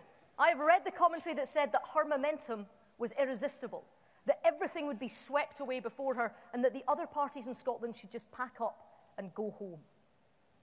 Well, conference, I don't like anyone telling me where to go. Politics is not for faint hearts. It's not about what's in fashion or who is the absolute boy. It's about making the case for what you believe in. It is about service and duty and getting the job done. It is about delivering for others and giving everyone the chance to get on.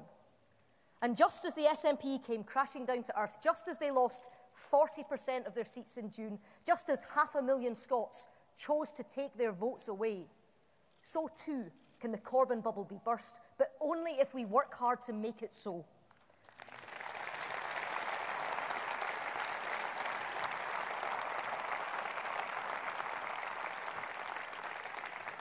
Because you know what? People tire of being offered free unicorns. They tire of easy promises that don't add up. They want serious solutions to the issues that are facing their world. They want opportunities to make their own lives better. A good school so their children can do anything they set their mind to. A strong economy so they'll always have the security of work. And well-funded public services to look after their needs. They also want to keep more of their own money because they make better decisions for their family's future than the state makes for them. And that's what we offer. That's what Theresa May offers. A belief in country, in duty, in service, and the power of the people. And that's what we fight for. Always we fight. And we may have 5 years, but I tell you, we need to get to work right now. Because the in tray is full. Firstly, Brexit. It is time to get the best deal that we can. And do you know what? It's time that we in this party made it clear that we're not Leavers or Remainers anymore. We're just Brits. We were people, yeah.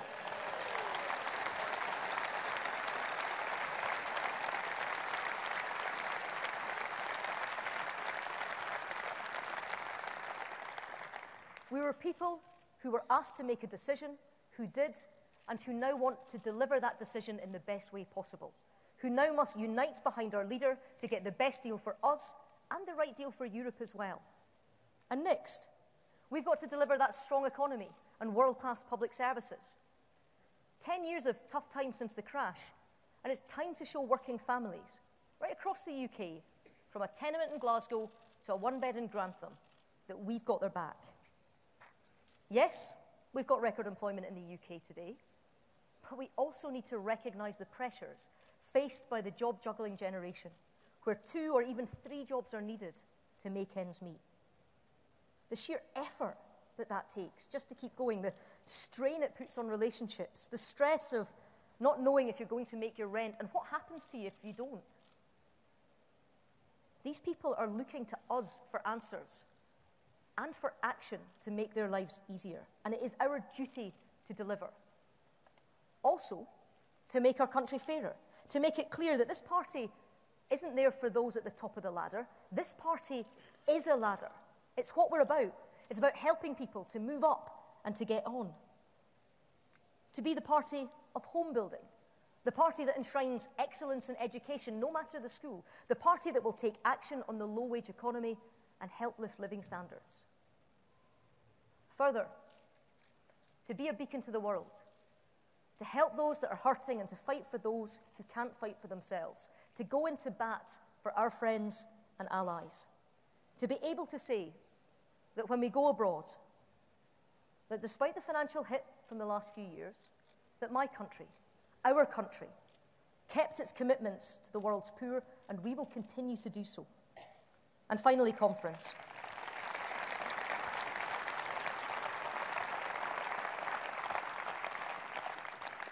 And finally, conference, we have a duty to stay united, to stay one united kingdom, by being a nation that realises the ambitions of everyone in this country, that seeks to be a home to all who live here.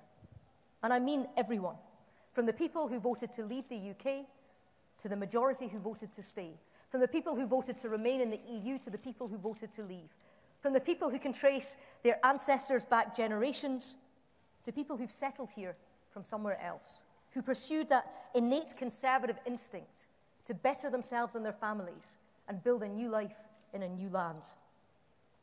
We need to stand together, not defensive in our diversity and sometimes our disagreement, but to be confident in our ability to embrace difference and to embrace debate, and to have the courage to confront not just our strengths but our weaknesses too.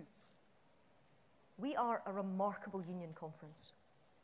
And because of the leadership of this party, our union is known the world over as a union of choice, not of force.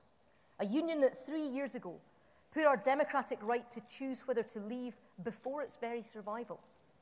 And that's not nothing. In fact, the more time passes, the more remarkable that becomes. And let's say it loud and proud that this is a union that does not hoard power to the centre, but that sought to push it out. And again, did so thanks to a Conservative party that, as Edinburgh, as Cardiff, as Manchester and Seaside will attest, is now the party of devolution. Not Labour, certainly not the Lib Dems. That is us. It's a party that now wants us to use Brexit to go further, to ensure that the power surge that will hit Britain when we leave the EU is felt in Edinburgh, in Cardiff Bay, and in Stormont too. And I'm proud of that conference. I am proud of all that we've done in the last few years to keep this country together and to move forward as one. But we should recognise that these huge changes to our nation pose challenges too. The devolution of power has transformed our nation for the better. It has put power closer to people.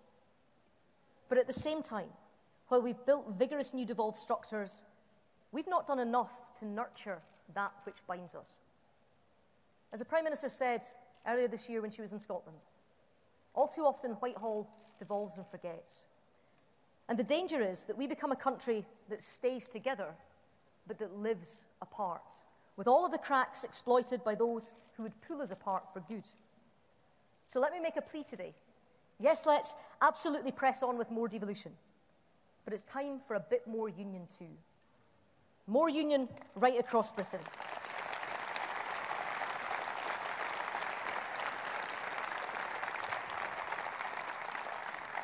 More union in all parts of our nation, benefiting all of us. More union spread evenly and not just based in London.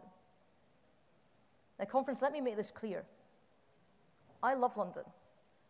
I have no plans to move there myself, but it is great to visit. And it is wonderful that our small island plays host to the capital of the world. But the truth is, for all the devolution of power of the last 20 years, our union continues to be far too London-centric. Compare us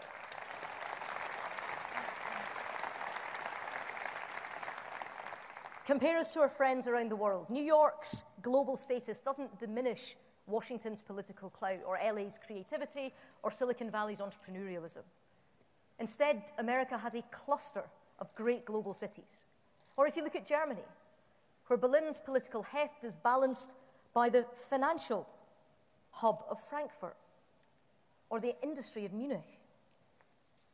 We're the odd one out. In fact, among other major capitals, only Moscow accounts for a greater share of national product than London. And this imbalance is getting crazy. We live in a country where the property values in London's top 10 boroughs are worth more than all of Northern Ireland, Scotland, and Wales combined. Where you can sell a 3-bed semi in Ilford and buy half a Sutherland. Where, in a capital city that is zooming forward on the jet fuel of high finance, the economy is further boosted by enough civil servants to fill Wembley. And it's time for change. It is time to fulfill the plans we set out in the election this year. To give Britain a shake and to spread more of our union outside our capital. To see our great metropolitan cities have a larger share in the government of our country. To ensure that if our civil service and our cultural bodies are to claim to be UK institutions, then they must be present across our whole United Kingdom. To move more of the infrastructure, the people and the administration of our country out of the capital and into the nation. And it is happening to a degree already. More civil service jobs coming to my constituency in central Edinburgh. The fantastic new V&A museum that's rising up in Dundee, ready to show the best of Scottish and British design. And here in Manchester, the Northern Powerhouse, now showing the way ahead. But I want to see more. We need to see more. This government's industrial strategy is designed to boost growth in places across all 4 nations of our United Kingdom. And it's reviewing various agencies based in London to see which ones could be ready for a move. So I want us to seize the opportunity to ensure that more of them come to Scotland. And conference, here's the bottom line. The success of our union cannot and should not be measured by the fact that the alternative has failed, that separation is a busted flush. The success of our nation must be measured by our determination to always improve, by going that extra mile, by refusing to accept that the status quo is a given, and by being restless for change. By recognizing that thousands of our fellow countrymen and women no longer see this country as theirs, and by seeking not to shun them or to dismiss their complaints, but to answer them with action. And that must be our task as we go forward from conference this week. In government across the United Kingdom, we must be united behind our Prime Minister, determined to face the challenge of the future, to tackle injustice, to be the ladder, to create real social cohesion.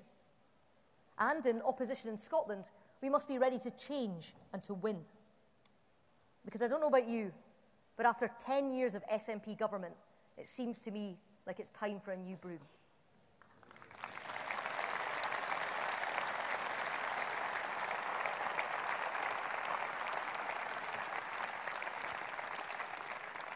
And let's face it, that's not going to be Labour, by the way. They swap their leaders in Scotland so often that Trump's Director of Communications feels sorry for them. But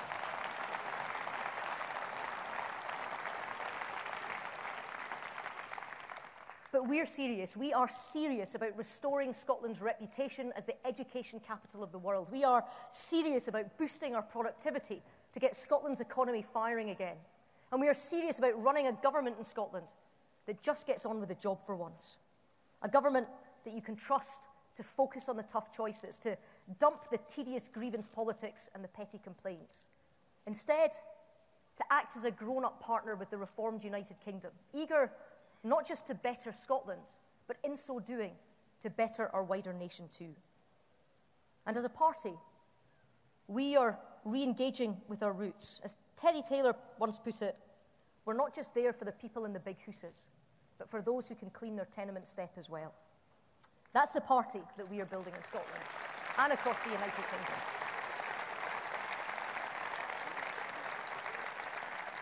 We are building a party that speaks to the hopes of our nation as a whole, from ship workers in Glasgow to software designers in Dundee, car production lines in Coventry to call centre staff in Cardiff. A party that reaches out to every corner of our country with a level head, but also with an open heart, and with a clear set of values. That strong families are the foundation of stable society, that a good education is the key to a lifetime of opportunity, that everybody should have a safe and secure home, that there should be a job for everyone who wants to work, and that pay should be fair. These are the things that I believe in, and I know that you believe in them too. And it's time for us, for all of us, to unite and fight. Unite and fight for the union of our nation, for the security that people want, for the prosperity that families need, for the future our young people deserve. Unite and fight for this country that we are so proud to serve. Thank you. Thank you.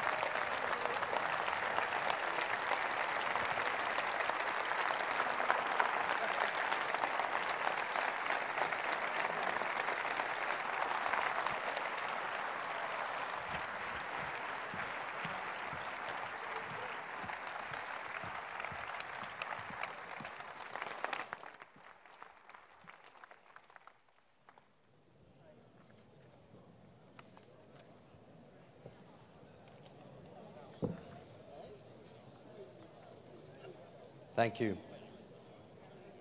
Northern Ireland is a hugely valued part of our United Kingdom. It is a beautiful place with great people and huge potential. Since 2010, the Conservatives have prioritised boosting Northern Ireland's economy and helping more people into work. We've also given our full support to the political institutions established under the Belfast Agreement and its successors, doing everything we can to promote power sharing at Stormont.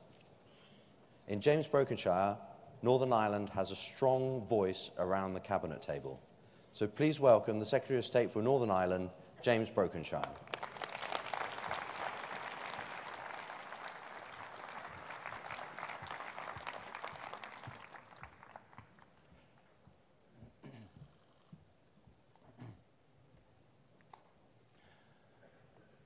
Conference, as you've just heard in that typically passionate, powerful and inspiring speech from Ruth Davidson, as Conservatives, we are proud in our United Kingdom and resolute in support of the special bonds that bind us together.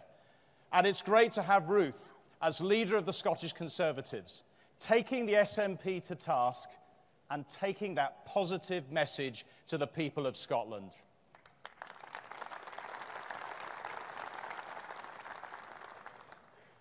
As Conservatives, we're proud of the values of democracy, justice, freedom of speech, equality, and basic fairness that define our country. Proud in our outward-looking approach to the world. Proud of our traditions, our culture, our history, and what we've achieved. And steadfast in our belief that our best days lie ahead of us and not behind us.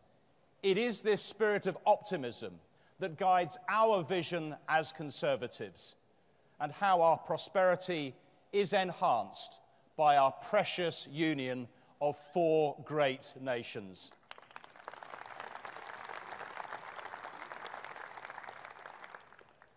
In this party, we value the huge contribution that people from Northern Ireland make to all parts of our national life.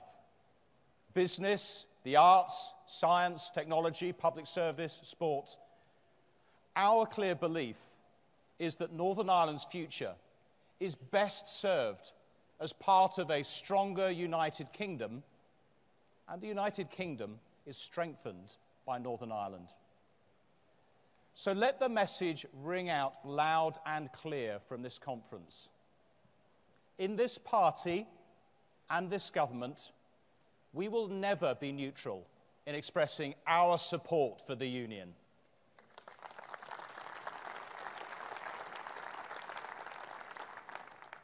But we recognise and respect that a significant section of Northern Ireland legitimately aspires to a different constitutional future. And while all reliable tests of opinion demonstrate overwhelming support for the current constitutional arrangements, we will always abide by the principle of consent and govern in the interests of the whole community. As our manifesto made clear, and our commitment to the Stormont House Agreement sets out, we also know that we need to respond to the issues of the past, recognising the pain that many continue to feel, so that Northern Ireland can look to the future. Upholding the rule of law in ways which are just, fair, proportionate, and equitable, and which do not focus unfairly or unjustly on those who served in the security forces, whose service, bravery, and sacrifice have enabled us to benefit from the peace and stability we enjoy today.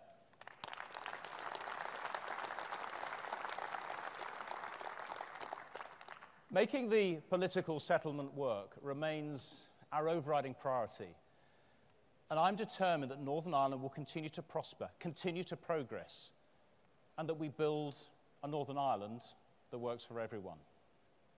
That's the job we're getting on with, and I want to thank my great ministerial team of Chloe Smith and Nick Bourne, my PPS David Morris, and our whip Nigel Adams.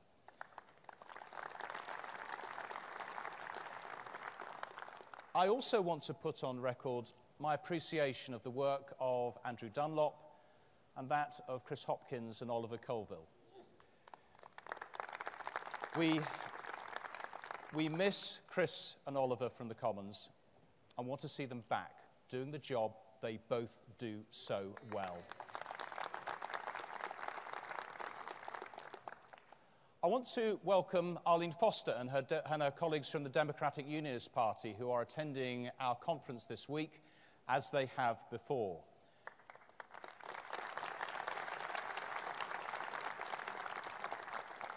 We are and will remain two separate parties with our distinctive identities and values. And on some issues, yes, we will disagree.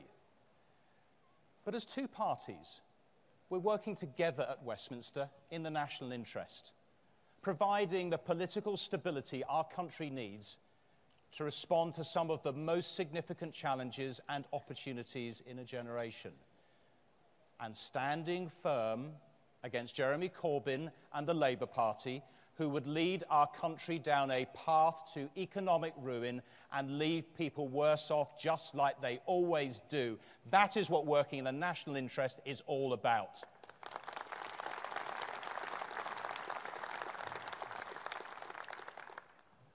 Next April will mark the 20th anniversary of the Belfast or Good Friday Agreement. And next December we'll see the 25th anniversary of John Major signing the Downing Street Declaration, which paved the way for it. There is no doubt that the 1998 agreement was an historic landmark in the history of Northern Ireland and Ireland. Terrorist atrocities and the security presence needed to counter them are no longer a daily fact of life. Relations between Northern Ireland and Ireland, and between the United Kingdom and Ireland, are stronger than ever. The Northern Ireland economy is continuing to grow as we Conservatives carry on the job of repairing the UK from the disaster we inherited in 2010 from Labour. But there is still a long way to go if we're to build the truly enterprise-driven economy that's needed. So I'm committed to taking forward our manifesto pledges to develop city deals in Northern Ireland, to explore the potential to establish a UK government hub as part of a move of public bodies out of London, and to see the devolution of corporation tax, to enable Northern Ireland to compete for business on a level playing field with Ireland. But that requires a functioning executive with stable and sustainable finances. And sadly, despite our extensive efforts, and those of the Irish government, consistent with the three-stranded approach, Northern Ireland hasn't had a properly functioning devolved government since the start of the year. As Conservatives, we believe in devolution, believe in decisions being made as close to the community as possible, believe in locally elected politicians getting on with the job and being held accountable by a locally elected assembly. But if the parties remain unable to find a way through, we risk heading down a different path, where the UK government will need to provide the necessary political stability and governance, starting with the setting of a budget for Northern Ireland later this month. Not because we want to, but because we have to. This isn't what I want to see. It isn't what serves Northern Ireland's interests, and it doesn't need to happen. Over the years, the political parties in Northern Ireland have found a way through the issues that have divided them. They've shown leadership in resolving hugely challenging and sensitive issues. They've created political stability, which has been an example to the world. As President Clinton said to me recently, we just can't go backwards. So, my message to the parties is now is the time to reach agreement. Now is the time to look beyond the issues that divide you, show the resolve you've demonstrated in the past, and let's get on with delivering the brighter, prosperous Northern Ireland we know can be achieved.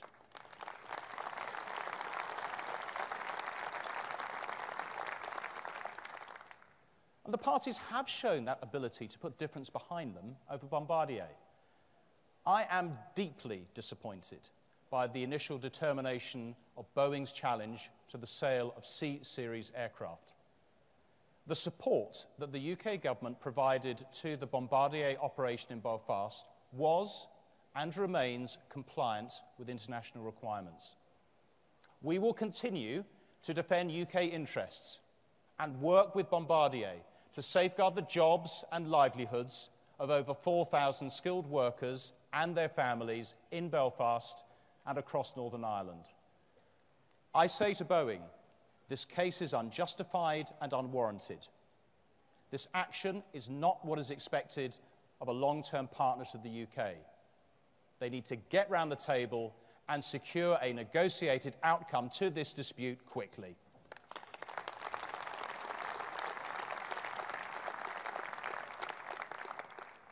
We are also determined to secure a prosperous future for our country as we leave the European Union. And I want to make one thing very clear.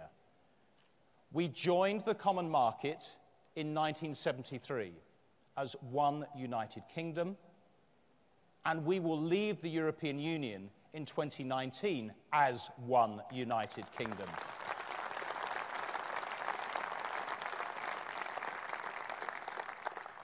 That includes leaving the single market and the customs union so that we can strike new trade deals with the rest of the world. At the same time, we recognise the need to address the unique circumstances of Northern Ireland as part of the UK and Ireland as a member of the EU. That the Belfast Good Friday Agreement is upheld, that the common travel area across these islands is maintained, that the rights of citizens and relations north-south are preserved, that the border for people, goods and services between Northern Ireland and Ireland remains as seamless and frictionless as possible with no physical infrastructure at the border. And of course, that there is no border between Great Britain and Northern Ireland or anything that fractures the internal market of the United Kingdom, which benefits Northern Ireland so hugely.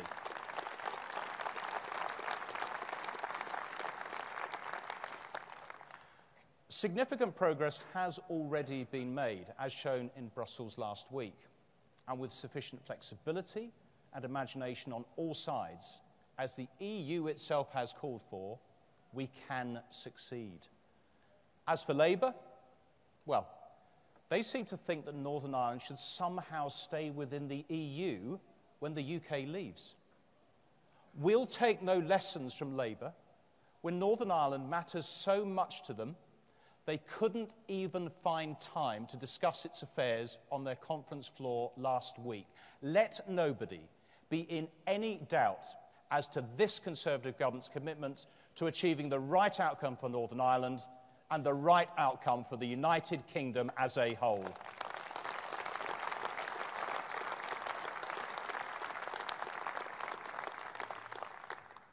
And that could not be more so than on the issues of cooperation on security and public safety. That matters not just in Northern Ireland, but to the UK as a whole, as events here in Manchester in May tragically underlined. We stand together with the people of Manchester against those who would seek to divide us.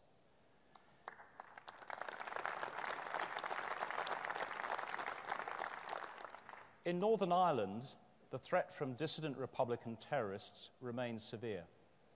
And as we've seen from their attempts to murder this year already, they have lethal intent and capability. In addition, too many communities in Northern Ireland still live in the grip of paramilitary groups, criminals who use fear and intimidation to exert control to line their own pockets. Tackling terrorism and paramilitary activity requires a strategic approach which I believe we have in place. So as ever, I want to underline our thanks and our strongest possible support to the brave men and women of the Police Service of Northern Ireland who, along with our other security agencies, do such a superb job, day in, day out, upholding the law and keeping people safe.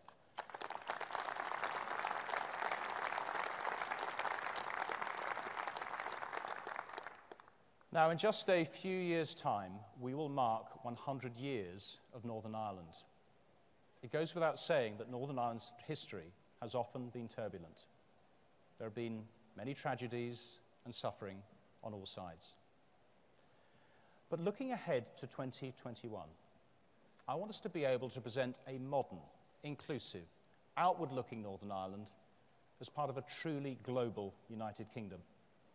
A Northern Ireland that is putting the bitterness of the past behind it and is uniting for the common good of everyone who lives there. A Northern Ireland overcoming its divided past and committed to building a united community. One Northern Ireland in which everyone has a shared interest. I believe that can be a real possibility. By restoring the institutions, dealing with the legacy of the past, strengthening the economy, and making a success of leaving the EU. Make no mistake, this Conservative Party and this Conservative team will strive to meet all these objectives. And as Northern Ireland approaches its centenary, build a stronger and more prosperous future for all. Thank you very much.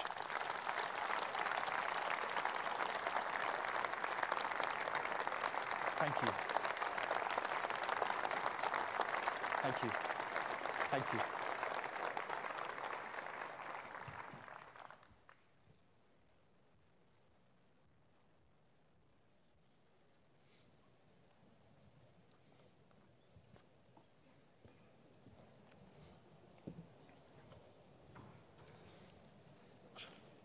In Wales, the Conservatives are working hard every day to represent the Welsh people.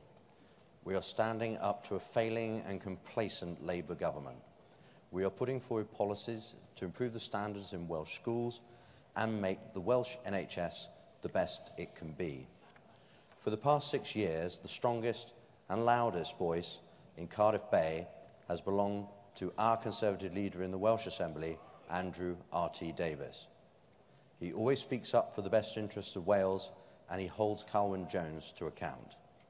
He has led from the front with grit and determination, and at this year's local government elections, the Conservative made gains across Wales, thanks in no small part to Andrew's leadership. Conference, please welcome the leader of the Conservatives in the National Assembly for Wales, Andrew R.T. Davies.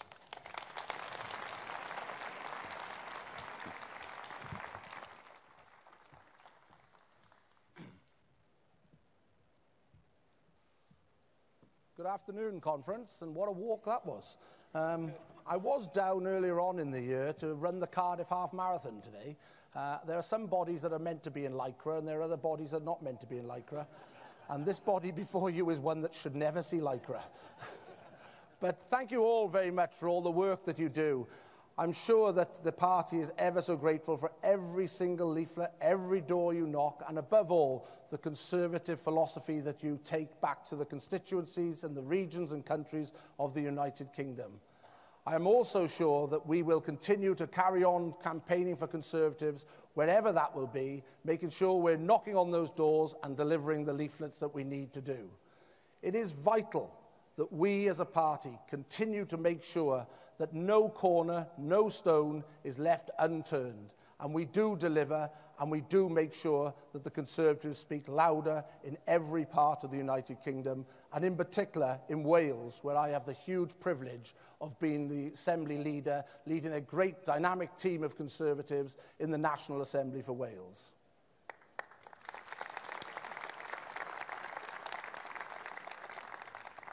And whilst it's been a tiring period for you, our members and activists, I'm sure that without your support, we would not have got to the great backbone that the Conservative Party has, which is each and every one of you, making sure that the Conservative message is delivered. And I thank you all for what you're doing.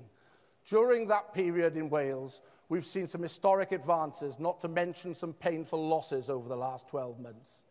In May's local government elections, the Welsh Conservatives achieved some record-breaking results. We fielded more than 600 candidates, double our council representation, and took control of 6 local authorities across Wales. And although not the result we'd have liked, the general election gave us many reasons to be upbeat. the Welsh Conservatives made history by receiving 34% of the popular vote, our highest share of the vote in Wales since the 1930s. But on the battlefield, we sadly suffered some losses too. In June, we lost 3 excellent members of Parliament, Byron Davies, Craig Williams and Dr. James Davies. Each have served the party and their constituents with unwavering distinction. And although they will be missed, I am confident that their time will come again. Byron has already got started as the new party chairman in Wales, and I have no doubt that he will do a great job. And while the results in June wasn't what we'd hoped for, we are in government in Westminster, making the decisions that improve the lives of the people of Wales and across the rest of the United Kingdom.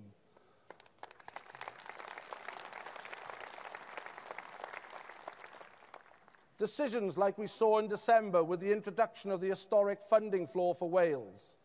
Thanks to the Conservatives and the leadership of Theresa May, the decades-old complaint about underfunding in Wales is now over. We've signed major city deals in Cardiff and Swansea and made significant progress on the North Wales growth deal. And in the summer, we had the biggest one of the lot, a long-standing thorn in the side of the Welsh economy, scrapping 7 bridge tolls.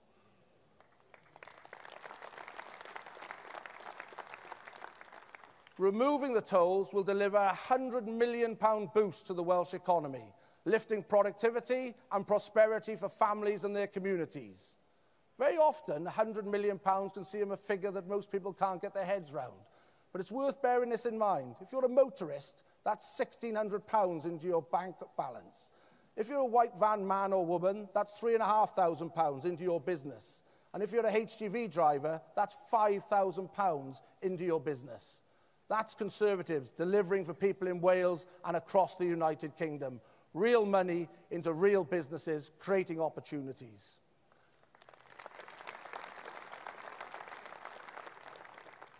And I'd like to thank the Welsh Office, led by Alan Cairns, for their tireless efforts in securing this development. But the recent changes in the electoral landscape have shown us that we have some lessons to learn. First and foremost, we need to speak outside our traditional voter base. To defeat the unforgiving socialism of the Labour Party, we need to show that Corbyn is nothing more than a seductive and destructive lie. And we need young people on our side. And that begins by speaking to them, speaking to their needs. If we don't, then the false prophets and their falsehoods will flourish. At a time when Labour are happily to shamelessly swindle our young people with promises that can't be kept and have no intention of keeping them, we need to persuade young people that fairness, aspiration matter more than quick fixes and expensive gimmicks. To say how the Welsh Conservatives would use the new tax-raising powers in Wales in a way which uniquely benefits young people. How we'll put extra money in their pockets so that they can raise the deposits for their own home and scrap stamp duty for first-time buyers so they can get on the property ladder. How we'll ensure that all public sector staff in Wales under the age of 25 are paid the living wage and make Wales a country that works for young and old.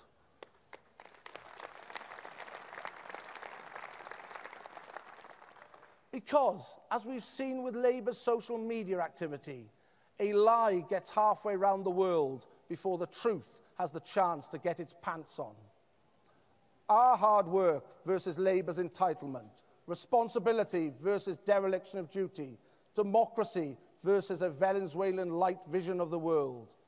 Jeremy Corbyn is a real threat, not just to the government, but to public services, the economy, and the very future of our nation. And we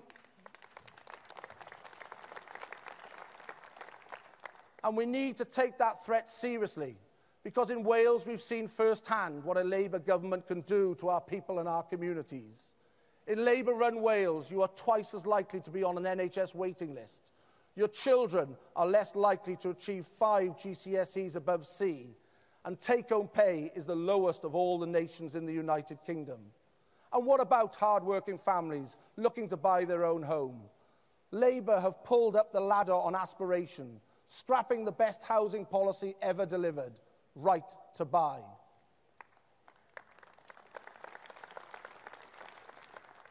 A Conservative policy which has done more for social mobility than any Labour government has ever achieved. And if we've learned anything during the last general election, it's that we need to articulate a vision which reaffirms our status as the party of aspiration. We need to explain to people in practical terms how the Conservative ideas, such as right to buy, can transform lives for the better, no matter what your background is. We need to continue delivering for all four parts of the United Kingdom, as we've done over the last 7 years.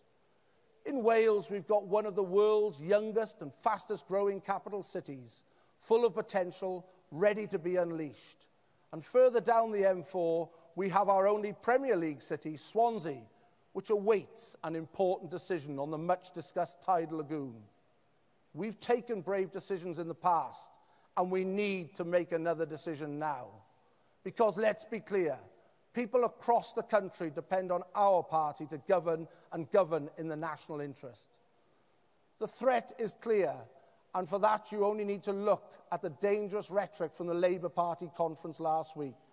The farce of a national conference where talk of Brexit was banned by that lovely bunch Momentum.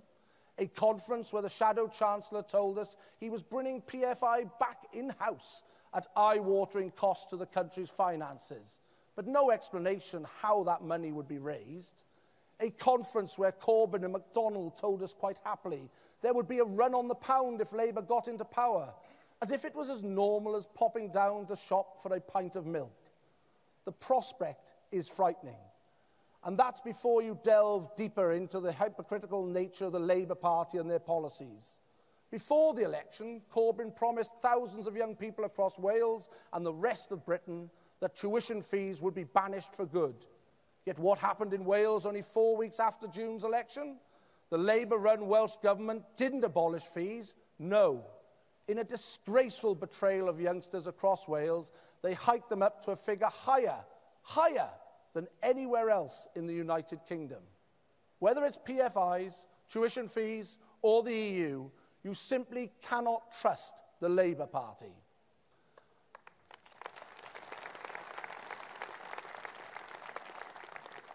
And I know that this hall, like the country at large, contains a broad range of views on the European Union. But as Conservatives, we define ourselves by the pragmatic way in which we approach a changing landscape. And I know that we are all dedicated to making Brexit work for the whole of the UK. Even if it is not always easy to put our feelings to one side. As someone who backed leaving the European Union, I carry the odd scar on my back for that decision. But I also empathise with colleagues who found themselves on the other side of the result. In 1997, when the public voted by a narrow margin to establish the National Assembly for Wales, we found ourselves on the wrong side of history. However, while the Conservatives initially opposed devolution, the decision of the Welsh public was final. We didn't try to overturn the result. We got on with the job of shaping the institution for the better of Wales and the better of the United Kingdom. And in Wales, it's fair to say, it has been frustrating that the Labour Party has not adapted a similar approach to Brexit. Instead of engaging in pitched battles with the United Kingdom government at every turn, that energy should be used on improving public services and getting the Welsh economy ready for the opportunities ahead. To take full advantage of the political establishment in Wales needs to do some serious soul-searching. Brexit poses a number of opportunities and, of course, a number of challenges. Those opportunities are vast for Britain. The opportunities to break into fresh new markets and to shape a new policy framework which delivers for Wales and the United Kingdom. But they will be missed if the governing establishment in Wales does not shake off its collective state of mourning. Where possible, we can help. The Welsh Conservatives are willing to act as the bridge between the Welsh Government and our colleagues in Westminster to ensure difficulties are overcome in our nation's interests. Because as the Prime Minister rightly outlined in her Florence speech, it will be a damning judgment on us all if we do not rise to the moment. The stakes are high, and it is incumbent on us all in the Conservative Party to unite, put personal agendas aside, and fight for the greater good. The challenge upon us is immense, and we must work united behind our Prime Minister as she leads us on this historic journey.